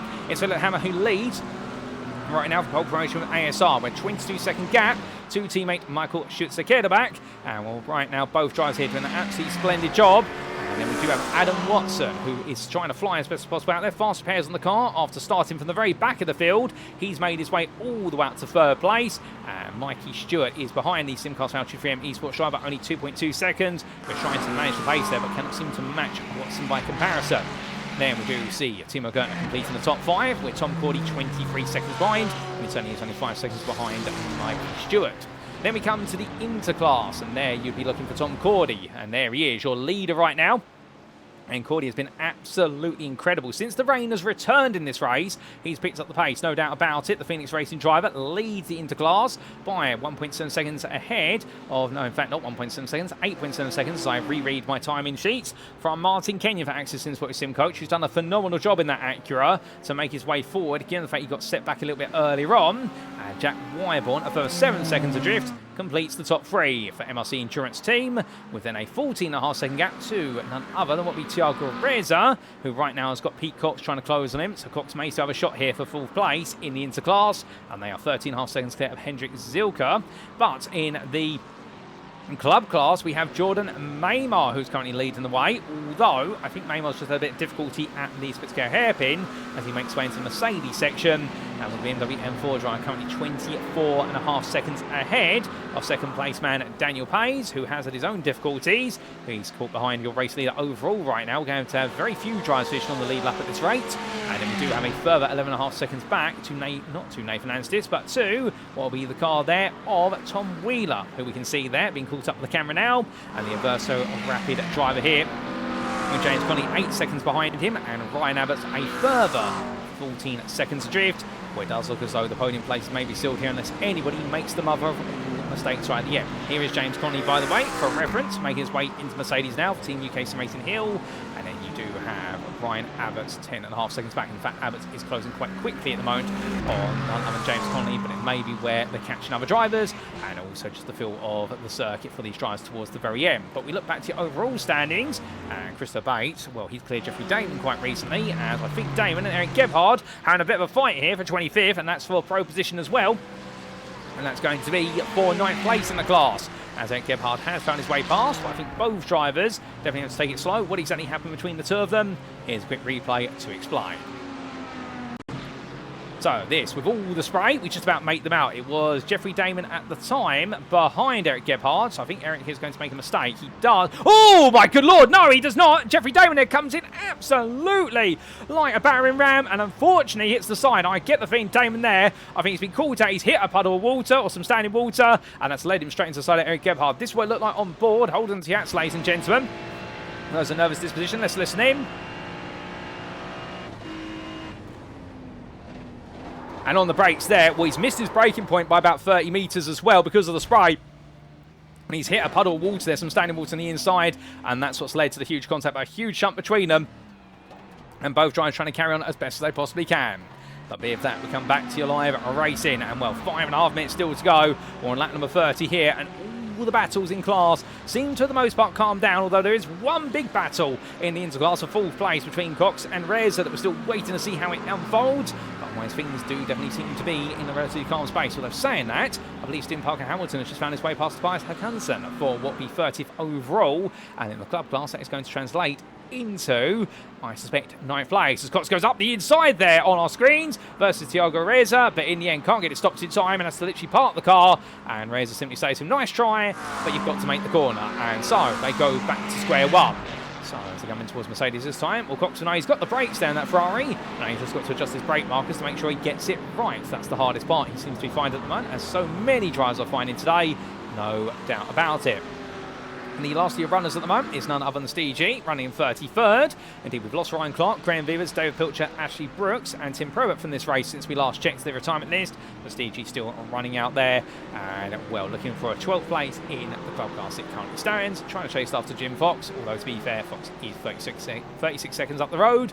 But I think for G, just getting it to the end of this race is going to be the important part of the story for him. And who can blame him, to be fair? There's points to be made as he continues to build as a driver in very tricky conditions, and just making it to the end of this one is something to be very proud about. As Jeffrey Damon into the pits, unfortunately, for that repair work after his contact with Eric Gebhardt. And well, his car will be repaired, but this is going to put him to the back, sadly, and he will become the last of your runners. But back to Thiago Reza versus the Peacocks. They make the way past us. And as they do so, we'll come through turn number 1 right now. And Cox definitely the quicker of the two drivers here. You can definitely see that in the body language of the car. But Reyes are just trying to be smart right now and not make any mistakes. As he comes on through. Also, I'm hearing that Alan Levis has made a bit of an error towards the end of the previous laps. That's enabled Daniel Pays to move forward a little bit. And, well, as these drivers weave the way on through, Cox this time, we look on board the dashboard. 6 tenths behind as he accelerates his way up the gearbox and heading up towards what will be turn number 6. Does so, all that spray there, and remember we're in the dashboard view, so it's a little bit more obscuring than it would be for the driver. There, keeps going to the left hand side here, looking for his brake marker. There is the 150 board coming all the way down, and well, very light. He's really going for a feather touch on the brakes, his Cox, but I think it's just simply because of the fact he's got that spray, and he doesn't quite know where exactly that braking zone is at the moment. And meanwhile, Thiago Reza, who can see the circuit and therefore position the car more comfortably, he's really able to be a bit of a nuisance there to Cox, but just simply projecting a load of spray. Need the spray at the most it's been all day today in the race, with the rain still falling here at Hockenheimring. Such a tough test, no doubt about it. But as they all make the way through, well, of course, we do look back up the order and back to your interclass leader, Tom Cordy. And right now, with what we suspect is a grand total of 2 more laps to go after this one. Well, the man who's gone on to his 31st tour of the circuit, leading the class by a grand total of 8 seconds versus Martin Kenyon. Although, to be fair, Martin Kenyon is closing that gap down at 3 attempts a lap on average, but that's not going to be enough here. He's going to need Cordy to make a mistake, or suddenly Kenyon's going to need to go into overdrive here in the Acura. No, it's never impossible, but at the same time as well, I think things are looking quite settled. And Jack Wyborn goes on then in third and into class right now, a 57.073. The best part of 4 seconds slower than Kenyon's previous lap. I think he's had a bit of a mistake on that lap, and he's just trying to survive to the end. As Jordan Maymer, the club leader, catching little by little. Tiago Reyes and Peacocks also closing up gradually. You can see them in the rear of the picture, but Jordan Maymer, club leader right now, definitely in control here with that absolutely sizable gap to Daniel Pays, spanning the best part of 25 seconds. But as these drivers weave on through, we do come back to Matthew Hunter, and given how it started today, well, right now the fact he's battling with Christopher Bates right towards the end here for 23rd overall, and what in their class is 6th in club. I don't think it's the way he's wanted it to go, because at one point, of course, he was challenging for the podium, but I think with some errors and also the way the circuit's evolved, as the rain has stopped, in fact, so we are going to see the stoppage of the rain with only 3 minutes to go around the majority of the circuit. James Connolly, meanwhile, hold up, there could be some more twist in the tail here. James Connolly comes in, that's going to be for a splash and dash of fuel. We're getting 1 extra lap compared to what he's predicted, as our race leader Philipp Hammer is on lap 32 at the moment. He will get a 33rd lap in based on the rate he's going. So Connolly's in. Does this put Ryan Abbott's upwards? I think it does. Abbott's comes on through behind. Well, there's no Christopher Bates for the time. There's 17 seconds there. So I think you're going to see it's going to be very close between Connolly and Abbott's. And Abbott's will try and power his way on past here, as I think Bates has made an error of some description, because Hunter's now up into 6th place in the class. But Abbott's in the end doesn't quite make his way through. So James Connolly with a quick splash and dash. The same for Wesley Van Rens, and he's fighting here for 8th place in the interclass. Well, Luke Sherlock on the right of your pitch, then trying to make the overtake. Van Rens going defensive into Spitzkara hairpin. On the brakes he goes. He goes a bit deep. Wesley Van Rens, the end, takes so much curb. He rotates the car on it. And well, Van Rens will be safe as our drivers carry on. Meanwhile, we look to Philipp Hammer here, just taking it nice and easy as he makes his way on past the lap-down car now. That McLaren there, I believe that is the McLaren of Dean Collins he makes his way past for a second time today. In fact, no, it's David Pilcher there. Dean Collins is just behind. Drives coming on through as we're hearing there's a bit more difficulty for Stephen Parker Hamilton. We have lost Jeffrey Damon to the pit lane. I don't think he's leaving the pit lane again. As meanwhile, our race leader then goes on to 1 final lap. We'll see 33 laps here today with only 4 seconds left on the clock. And right now, Philipp Hammer, white flag out. 1 more trick of the Hockenheimring for him to make it 4 wins in a row, which added to his second at the start of the season. Right now, he will essentially have, with drop scores applied, a perfect score. And will the German driver here absolutely nailing this, no doubt about it. But who else has predicted 33 laps, and who's only planned for 32? Could we see some more last gasp runs into the pit lane here? Oh, as Daniel Clutch gets it wrong there coming on through. What is the opening corner? Goes around, but does a 360 pirouette. He'll get away with that. As meanwhile, Tom Wheeler, they're taking it easy, going around the outside, and Lever, who leaves the pit lane. And Tom Wheeler right now still running in the third in the club class. Looking very safe there as, Peter Cox had it go very wrong at the hairpin at Spitzkehrer. Moves out there, so this is Thiago Reza, and I think Cox's progress right now has been stumped there. I think he's going to settle for fourth place in the interclass unless there is any more mistakes. Remember, he's still got another lap to go after this as Mikey Stewart and Adam Watson are together. And hold up, Adam Watson's made a mistake somewhere because Mikey Stewart was nowhere near him and suddenly they're together. What happened? Only moments to go to Adam Watson. So this was Watson making his way in towards the opening corner. Mikey Stewart's in the rear of the picture there. He's a spec, but suddenly he'll be a lot bigger than that. And Watson goes around. The first mistake all day from Watson. Beyond, of course, losing his front bumper earlier on. And then Mikey Stewart simply coming through the corners. Watson gets himself gathered back together. And, well, Mikey was never going to say no to this opportunity. They had to cross the white line to do so. And we're coming on down there and making the move happen. But I think we're going to see Watson come back at him on their final lap. Want to see if that's the way it's going to be. And here we are then, rejoining them as we left them. And can Stewart hold on here for third place? As we're going to see Watson here shortly, but the pace advantage he has had in the laps he hasn't got wrong. Well, Mikey Stewart's going to put up a huge defence here. Does so, literally all the way to the inside of Spitzkehrer hairpin. Looking around the outside, Watson here late on the brakes, but can Stewart just simply make him go deep? The answer is yes, he can. But in the end, Watson goes to the switchback here, gets the traction out the corner, and it'll be a run up towards Mercedes. As both these drivers make the way onwards, well, Stewart still ahead and in control for now. I wonder how long he'll hold his ground as Watson gets ready for another move. But meanwhile, making his way through the last two corners. We're here in absolutely tricky conditions. Philipp Hammer has pulled out all the tricks and all the stops, and he will be a four-time winner this season. Will Philipp Hammer for pole position with ASR. 21 seconds ahead, but who is going to be second? Will it be Stewart Sakeda or will it be anybody else? Well, I think it's going to be him as Adam Watson goes to the move there for third place. But meanwhile, we come back to the man in second, and for Michael Stewart Sakeda, it is going to be the second 1-2 in a row for pole position with ASR. He will be a runner-up back-to-back second places, and then we will see coming through very shortly.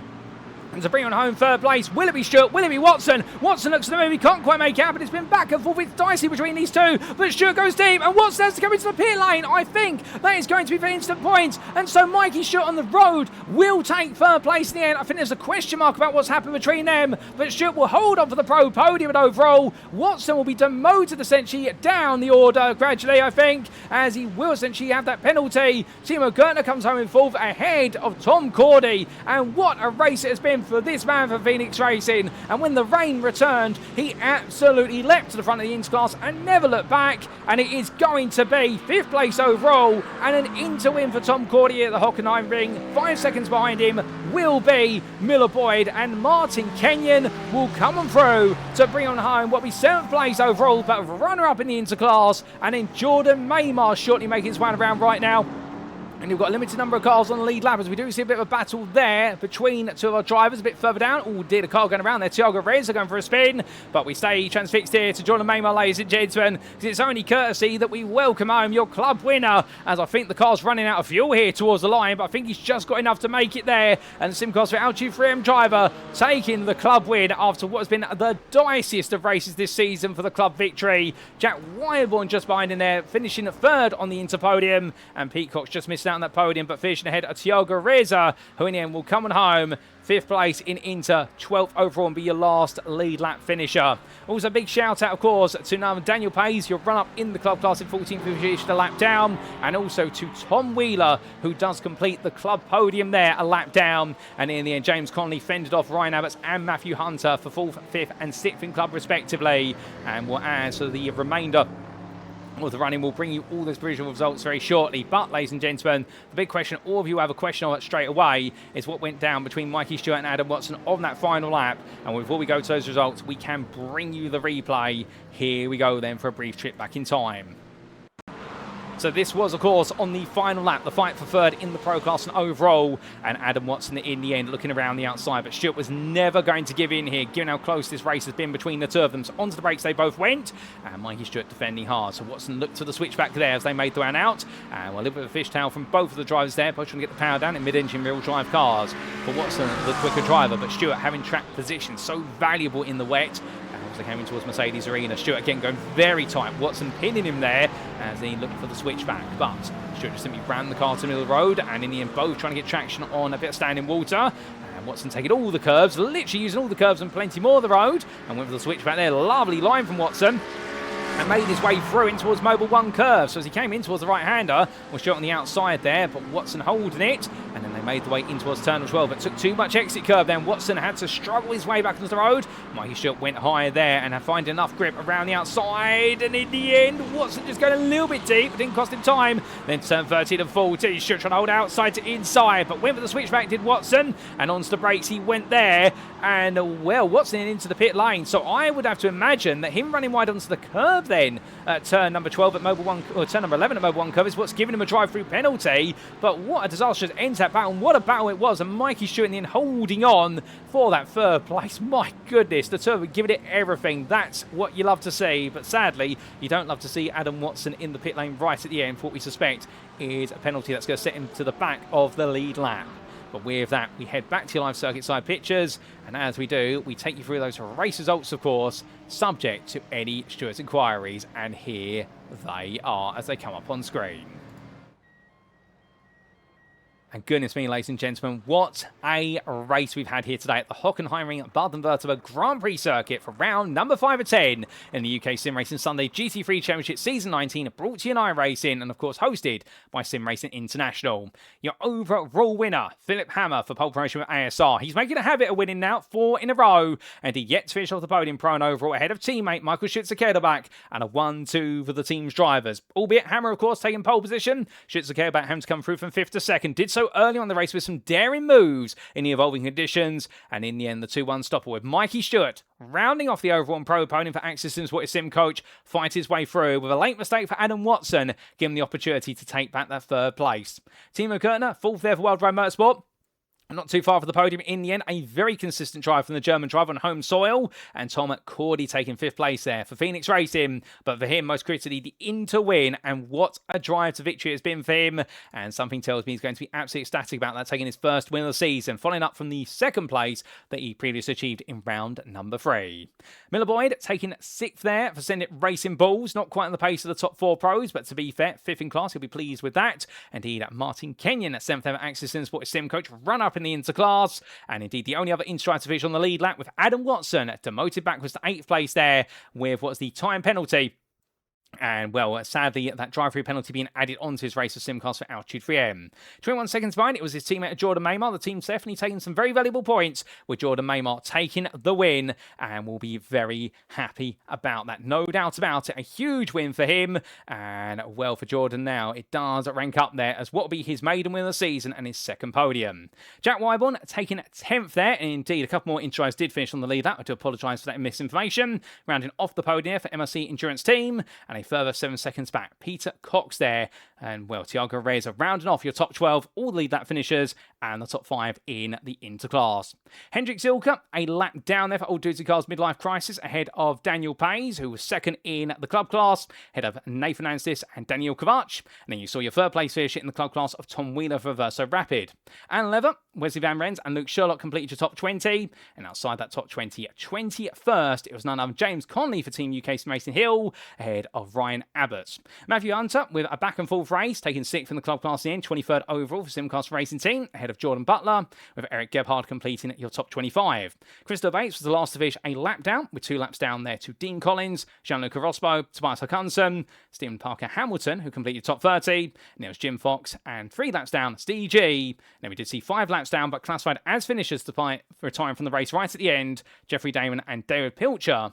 And I do believe Graham Vivers and Ryan Clark will be the first to be qualified as non-finishers, and it was also non-finishes for Ashley Brooks, Tim Probert, Jason Baxter, Harry Terminen, and also there Darren Sharples, Hayden Young, Jack Barker, Harvey Wheeler, Cy Anthony, Casper Rotner, Troy Anderson, and sadly a non-start due to technical issues with his Porsche for UKSimRacing Buttons, Steve Hughes.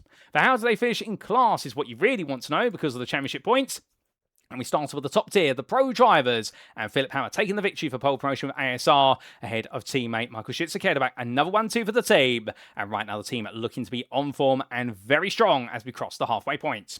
Mikey Stewart third there for Axis Simsports sim coach ahead of Timo Gertner, with Miller Boyd at 5th in the end, completing that top 5 and one of his better drivers of the season, no doubt about it for the American, ahead of Adam Watson, who in the end would have been on the podium if not, of course, of the battle with Mikey Stewart at the end and that unfortunate drive-through penalty penalty he seemed to have picked up and was added to his end of race time. A lap down, Nathan Anstis there, who did well to make his way to 7th, given the way the race went, ahead of the DRX eSport pair Daniel Kovac and Eric Gebhard, who both looked quick, but unfortunately came to demise as the race went on. Jeffrey Damon completing the top 10 there. Frustrating day for the man who definitely celebrating his birthday over this round, and unfortunately completing the top 10 there, taking the points, whereas behind the Wild Ride Motorsport drive, it was no points for Tim Probert, Jason Baxter, Hayden Young, Harvey Wheeler, Casper Ottner, or Troy Anderson. Then to the interclass we go. And the second tier of our classes, Tom Cordy, the Phoenix Racing driver, your winner by 7 seconds ahead of Axis Sport Sim coaches Martin Kenyon and Jack Wybon completing that top 3. The MLC Endurance Team driver needing a lot of luck to come his way, perhaps to make his way clear of Pete Cox and Thiago Reyes in the end, but also had a lot of pace out there when he was able to get it down. But he could not quite touch Kenyon in the end, nor Tom Cordy, who looked absolutely unstoppable with the returning brain in the Ford Mustang. Pete Cox managed to beat Thiago Reyes right in a brilliant duel between the Averso Fast and Revolution 3 racing drivers, and outside the top 5 it's a lap down for Hendrik Zilka for Old Dudes in Cars Midlife Crisis, almost back in the top 5 with a good middle run of the race when the circuit was drying up to a degree, and Alan Lever taking 7th place just behind him. Wesley Van Rens, Luke Sherlock and Dean Collins completed your top 10, albeit it was 2 laps down for Dean Collins, and then we did come to your last of your classified finishers, Graham Vivas in length for Phoenix Racing, and sadly it was non-finishers for Ashley Brooks, Darren Sharples, Jack Barker, Sight Anti, and the non-starter of Steve Hughes. In fact, let me correct myself there, Graham Vivas a non-finishers classified as well. Then to the club class we go. And as we can see in the third of our tiers, well, Jordan Maymar taking the win. His first of the season and the only driver to finish on the lead lap overall simcast with Altitude with Daniel Page, runner-up there in a race that could have been his, but it wasn't due to mid-race mistake for Old Dudes in Cars amnesia. Tom Wheeler, third place there for Verso Rapid. His run-up podiums continues, and his time at the top of the standings will as well, as he did manage to finish ahead of James Connolly, who took 4th place at Team UKSimRacing Hill. Ryan Abbott's 5th there, one of his best performances of the season so far for Team Nubish, ahead of Matthew Hunter, with the Simcast Racing Team driver ahead of Jordan Butler for Spectre Racing Simworks UK. It's Christopher Bates for Team UK SimRacing Stewart, a lap ahead of Gianluca Rosberg as classified for Deep Motorsport. Hexagon Slow, Tobias Hutchinson at 10th place.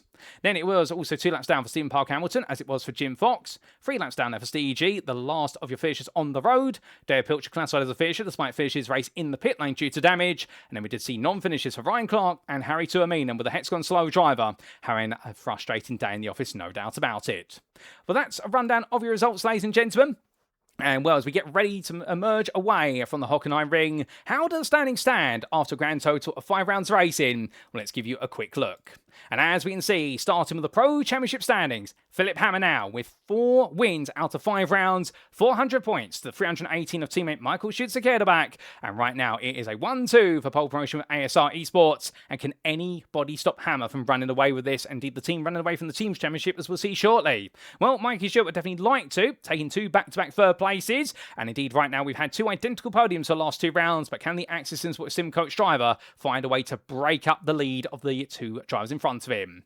Harvey Wheeler, a non-finish day, unfortunately for the Verso Rapid driver, and it does mean that therefore he now loses ground, and he has a 0 as well as a drop score, and now he's got a lot of work to do, and he will be reliant perhaps on the showdown rounds to help make the gap up, as Timo Gertner now sits only 14 points behind him in 5th. Tim Probert, equal on points there, but on result count back, well, it is the 2 4th places of Gertner that enables him to stay ahead of Probert, who only has 1 of them, and then 2 5th place finishes, and Adam Watson returning to the grid after missing the previous round, and it wasn't quite the result he wanted, but still a long way to go, and keep your eyes out for the fast and furious McLaren driver. He sits in 7th, only 12 points ahead of Miller Boyd, with Jason Baxter and Daniel Kovac completing your top 10. And then we do see Ashley Coutland and Nathan Anstis round out the top 12. In the interclass, it's Max Wheeler, not on the grid for this round, and therefore he consigns it as his drop score, but the Averso Fast Drive remains untouched at the top, with Robin Pownier as well not taken to the grid today for worst racing team ever. Tom Cordy, with his first win of the season, moves now only 12 points adrift to the top 2, but he is equal in points to Wesley Van Rens, but ahead based on result count back, with 2 podiums, and indeed a win, Van Rens having neither at the moment. Ashley Brooks sits in 5th on 206 points after a non-finish today, and indeed that added to his drop score from earlier on is now a 0 he takes forward as he goes into round number 6. Thiago Reyes sits in 6th place, a further 20 points behind, but only 4 ahead of Luke Sherlock, with Dean Collins, Jack Wyborn and Matt Bacon completing your top 10. Jack Wyborn now with 2 podiums back-to-back, The MIC Endurance Team driver makes his way into the top 10 for the first time this season. And how far can he go? Having missed the opening 3 rounds, can he potentially chase down the top 5 or even the podium come the end? Peacock sits in 11th place with 2 non-finishes and a 4th right now. Definitely different degrees of results and 162 points. 6 ahead of Graham Vivers with his own non-finish today. Then to the club class we go, and Tom Wheeler still leads the way with 2 firsts and a third, his recent run of form. Indeed, 3 podiums back-to-back. The Aversa Rapid Drive will not be prized from the podium. And James Connolly, meanwhile, missing out on the podium there. And in doing so, to Wheeler losing out to 32 points of ground. Behind the team UKSimRacing Hill Drive, it's Jordan Maymar, his maiden win of the season, now moving within 14 points to the top 2. And only 4 ahead of Daniel Pays, who returns to the podium after a bit of a glut. Then we do see behind him only a further 42 points adrift. It's Jordan Butler, who's definitely got the pace. Unfortunately, mistakes at Mobile 1 curve today definitely ruined his race, and he's 20 points ahead of Ryan Abbott. Matthew Hunter, 7th there for Simcast Racing UK on 222 points, 10 ahead of Jim Fox, who continues to move forward, although Fox's performance today definitely leaving a bit to be desired in terms of his progress. And Gianluca Rospo and Tobias Hockenheimring complete your top 10. Hockenheimring just ahead of his teammate there, Harry Tuominen, where both drivers in had a difficult day, but none more so than Tuominen, the Flying Finn, a non-finish for him. And then we do see completing the top 12. Krista Bates there on 140 points. Then to the Teams Championship standings we go. And it's pole promotion with ASR, who now open up a rather sizable gap of 162 points versus Aversa Rapid, but we've still got a long way to go, to be fair. But they're definitely taking some early control and making their way as early favourites into the second half of the season, whereas Aversa Rapid only have 42 points over Simcast for Altitude 3M. If it were not for the late penalty for Adam Watson, could they have stolen away second place today? Well, they'll try and make amends for it, of course, in a week's time. Revolution 3 Racing, they hold 4th, just ahead of Aversa Fast, but only 12 points, as we see our top 3 trying to make a break away from the rest of the field. But conversely, from the 414 points of Verso Fast, it's only 406 points to Team UKSimRacing Hill in 6th, 10 points behind, and in turn they have a 22-point advantage over Axis Sport Sim Coach, with Martin Kenyon and Mikey Stewart both bringing home great results today, and therefore moving closer to the top 5 as a team. Spectre Racing Simworks UK hold 8th, 2 points ahead of Phoenix Racing, with Tom Cordy's sensational result there keeping them alive inside the top 10, and Old Dudes and Carl's Amnesia round out the top 10 on 342 points. But with that, ladies and gentlemen, it is now time for us to wrap up. And thank you very much for watching, and if you've enjoyed today's show, and perhaps you're sat there right now wanting to know how you can get on the grid here at SimRacing International, well, all you need to simply do is join our official Discord, invite link available at the bottom of your screen. And if you do join, you'll find one of the friendliest sim racing communities out there, and whilst we are based in the United Kingdom, we do allow anybody around the globe, hence the name International, anybody around the globe can get on the grid, whether you're a rookie all the way through to a professional esports driver. And when you join the grid, you could take part in, say, our Thursday GT3 Championship, which has 2 splits running every Thursday evening on a weekly basis. Alternatively, if you're more of a weekend racer, you could join the grid for the Sunday Showdown GT3 Championship, the UK Sim Racing Series in its 19th season, as you've been tuning into today, which runs weekly. Or if you prefer GTE machines, we've got you covered there with our fortnightly or every 2-week Friday evening series, Season 3, of course, and the GTE Championship with our endurance length races. Or if you're looking for something that takes you to the very top of the performance bracket, well, of course, we do have our Motorsport UK Esports Approved Championship. It is none other than the Transatlantic Trophy Season 1, dedicated to McLaren machinery in GT3 and GT4, and indeed the biggest championship we've ever run so far in our history at SimRacing International, and you could be part of its history. But if you're looking for something far more casual, if you're looking to dip your toes in at the shallow end at first, of course, we do recommend joining our Practice League with 3 races every week as run on alternating days, and that way there's something for everybody here at SimRacing International. But we'd also like to take a moment to say a big thank you to our series and league sponsors, who do include CarMate, Modern Technology, the GP2 Group, and last but by no means least, we'd like to say a big thank you to Motorsport UK's esports division for recognising us as a recommended community. We're very grateful for that recognition, and long may it continue throughout 2026 and beyond. But with that, ladies and gentlemen, well, what a pair of rounds we've had with mixed weather conditions in rounds 4 and 5 from Road America to the Hockenheimring. But next time out, we make way from Germany to what will be to the west. It will be to France, to the circuit that's 24-hour Du Mans, or we lovingly refer to it as Le Mans. It won't be a 24-hour race, but it will be an endurance race round under clear skies. And how exactly will it all go down in round number 6 as we kick off the second half of the season? Well, the good news is you don't have long to wait, because whilst the racing will be on Sunday, the 9th of August, we're not having a mid-season break, and we'll be back on Monday the 10th of August to bring you all the racing action from Le Mans as if it were live, and at a circuit that's definitely all about low downforce and straight line speed. Who exactly is going to outrun their rivals to victory? Well, as the championship stand at the moment, in the Pro class, Philipp Hammer seems to be running away from everybody, and can anybody slow him down as his teammate Michael Stewart now is bringing up what is the defensive rear in that second place in the championship, and that translates into the team's championship performance right now, with the fact that we do see, of course, pole promotion with ASR Esports running away at the very top. Meanwhile, in the interclass, well, things are definitely looking razor tight at the moment as we make our way into the second half of the season, whereby it is Max Wheeler who holds the lead ahead of Robin Paunier, but given the fact that both have committed drop scores of the Hockenheimring, they'll need to be back on the best form next time out, as we've seen that maiden win for Tom Cordy could be the sign of things to come, making up, of course, for his absence at the end of season 18. And in the club class, will Tom Wheeler lead, with James Conley losing a little bit of ground, but Jordan Maymart announcing himself on the scene as a return to form for Daniel Pays, and Jordan Butt looking very rapid but losing out. It could still all be shaken up at Le Mans, but how will it all continue? Find out in a week's time, but until then, we have been SimRacing International, and you've been tuning into the UKSimRacing Sunday GT3 Championship. I've been your host, Paul Walsh, and until next time, remember to stay safe, stay well, stay smiling, and most importantly, as always, ladies and gentlemen, remember to stay on track. Good night.